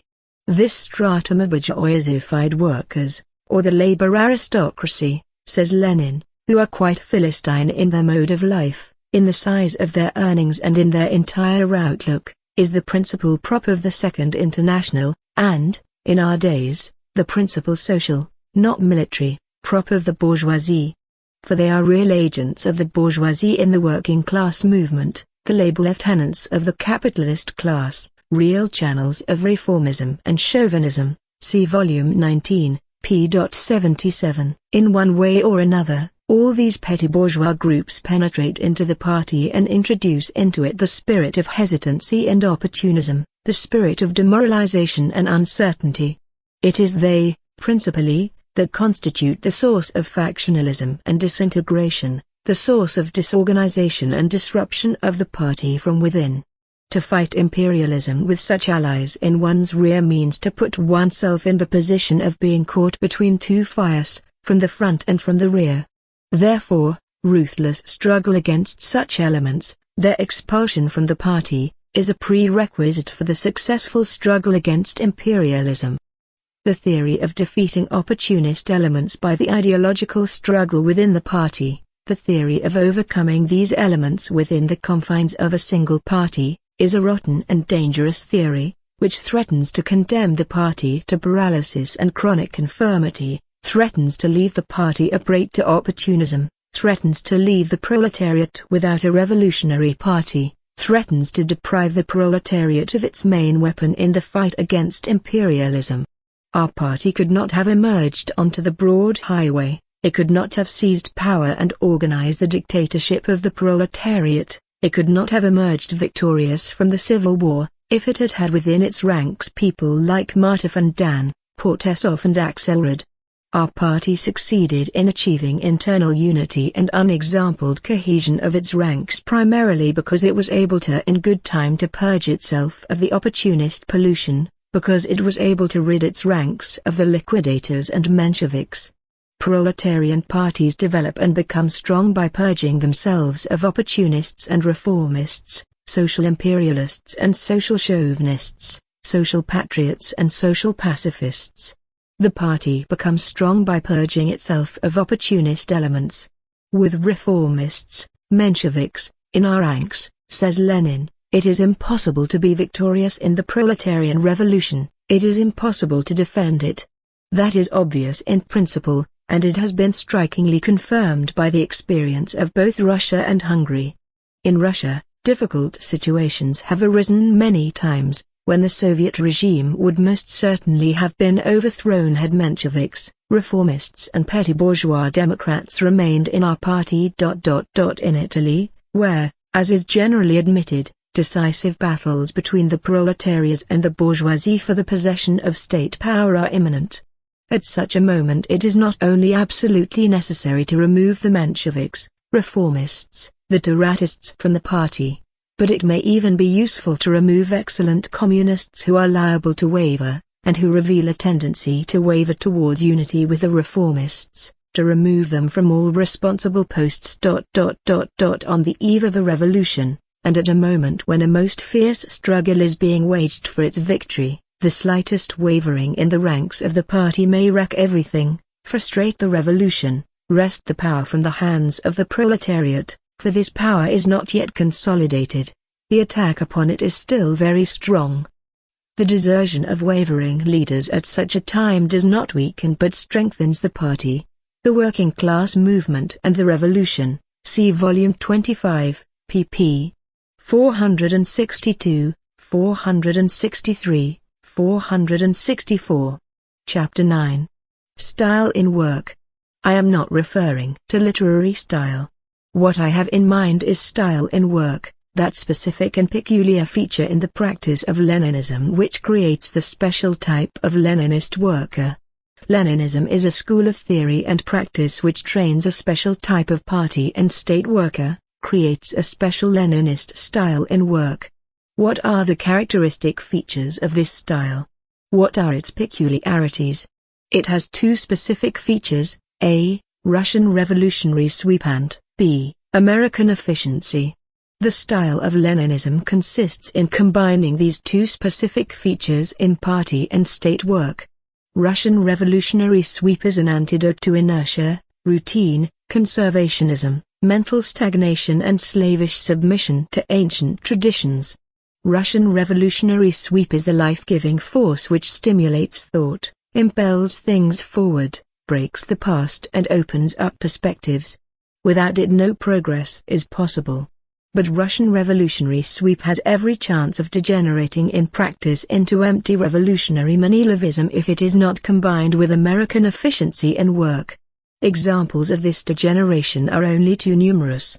Who does not know the disease of revolutionary scheme concocting and revolutionary plan drafting, which springs from the belief in the power of decrees to arrange everything and remake everything? A Russian writer, I. A. Renberg, in his story The Percommon, The Perfect Communist Man, has portrayed the type of a Bolshevik afflicted with this disease, who set himself the task of finding a formula for the ideally perfect man and became submerged in this work. The story contains a great exaggeration, but it certainly gives a correct likeness of the disease. But no one, I think, has so ruthlessly and bitterly ridiculed those afflicted with this disease as Lenin. Lenin stigmatized this morbid belief in concocting schemes and in turning out decrees as communist vainglory. Communist vainglory, says Lenin, means that a man, who is a member of the Communist Party, and has not yet been purged from it, imagines that he can solve all his problems by issuing communist decrees. See volume 27, pages 50 to 51.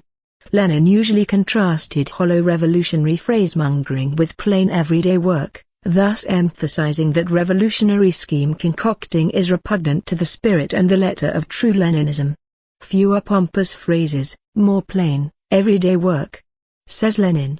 Less political fireworks and more attention to the simplest but vital facts of communist construction. See volume 24, pp. 343 and 335. American efficiency, on the other hand, is an antidote to revolutionary Leninism and fantastic scheme concocting. American efficiency is that indomitable force which neither knows nor recognizes obstacles, which with its business-like perseverance brushes aside all obstacles, which continues at a task once started until it is finished, even if it is a minor task, and without which serious constructive work is inconceivable. But American efficiency has every chance of degenerating into narrow and unprincipled practicalism if it is not combined with Russian revolutionary sweep. Who has not heard of that disease of narrow empiricism and unprincipled practicalism which has not infrequently caused certain Bolsheviks to degenerate and to abandon the cause of the revolution?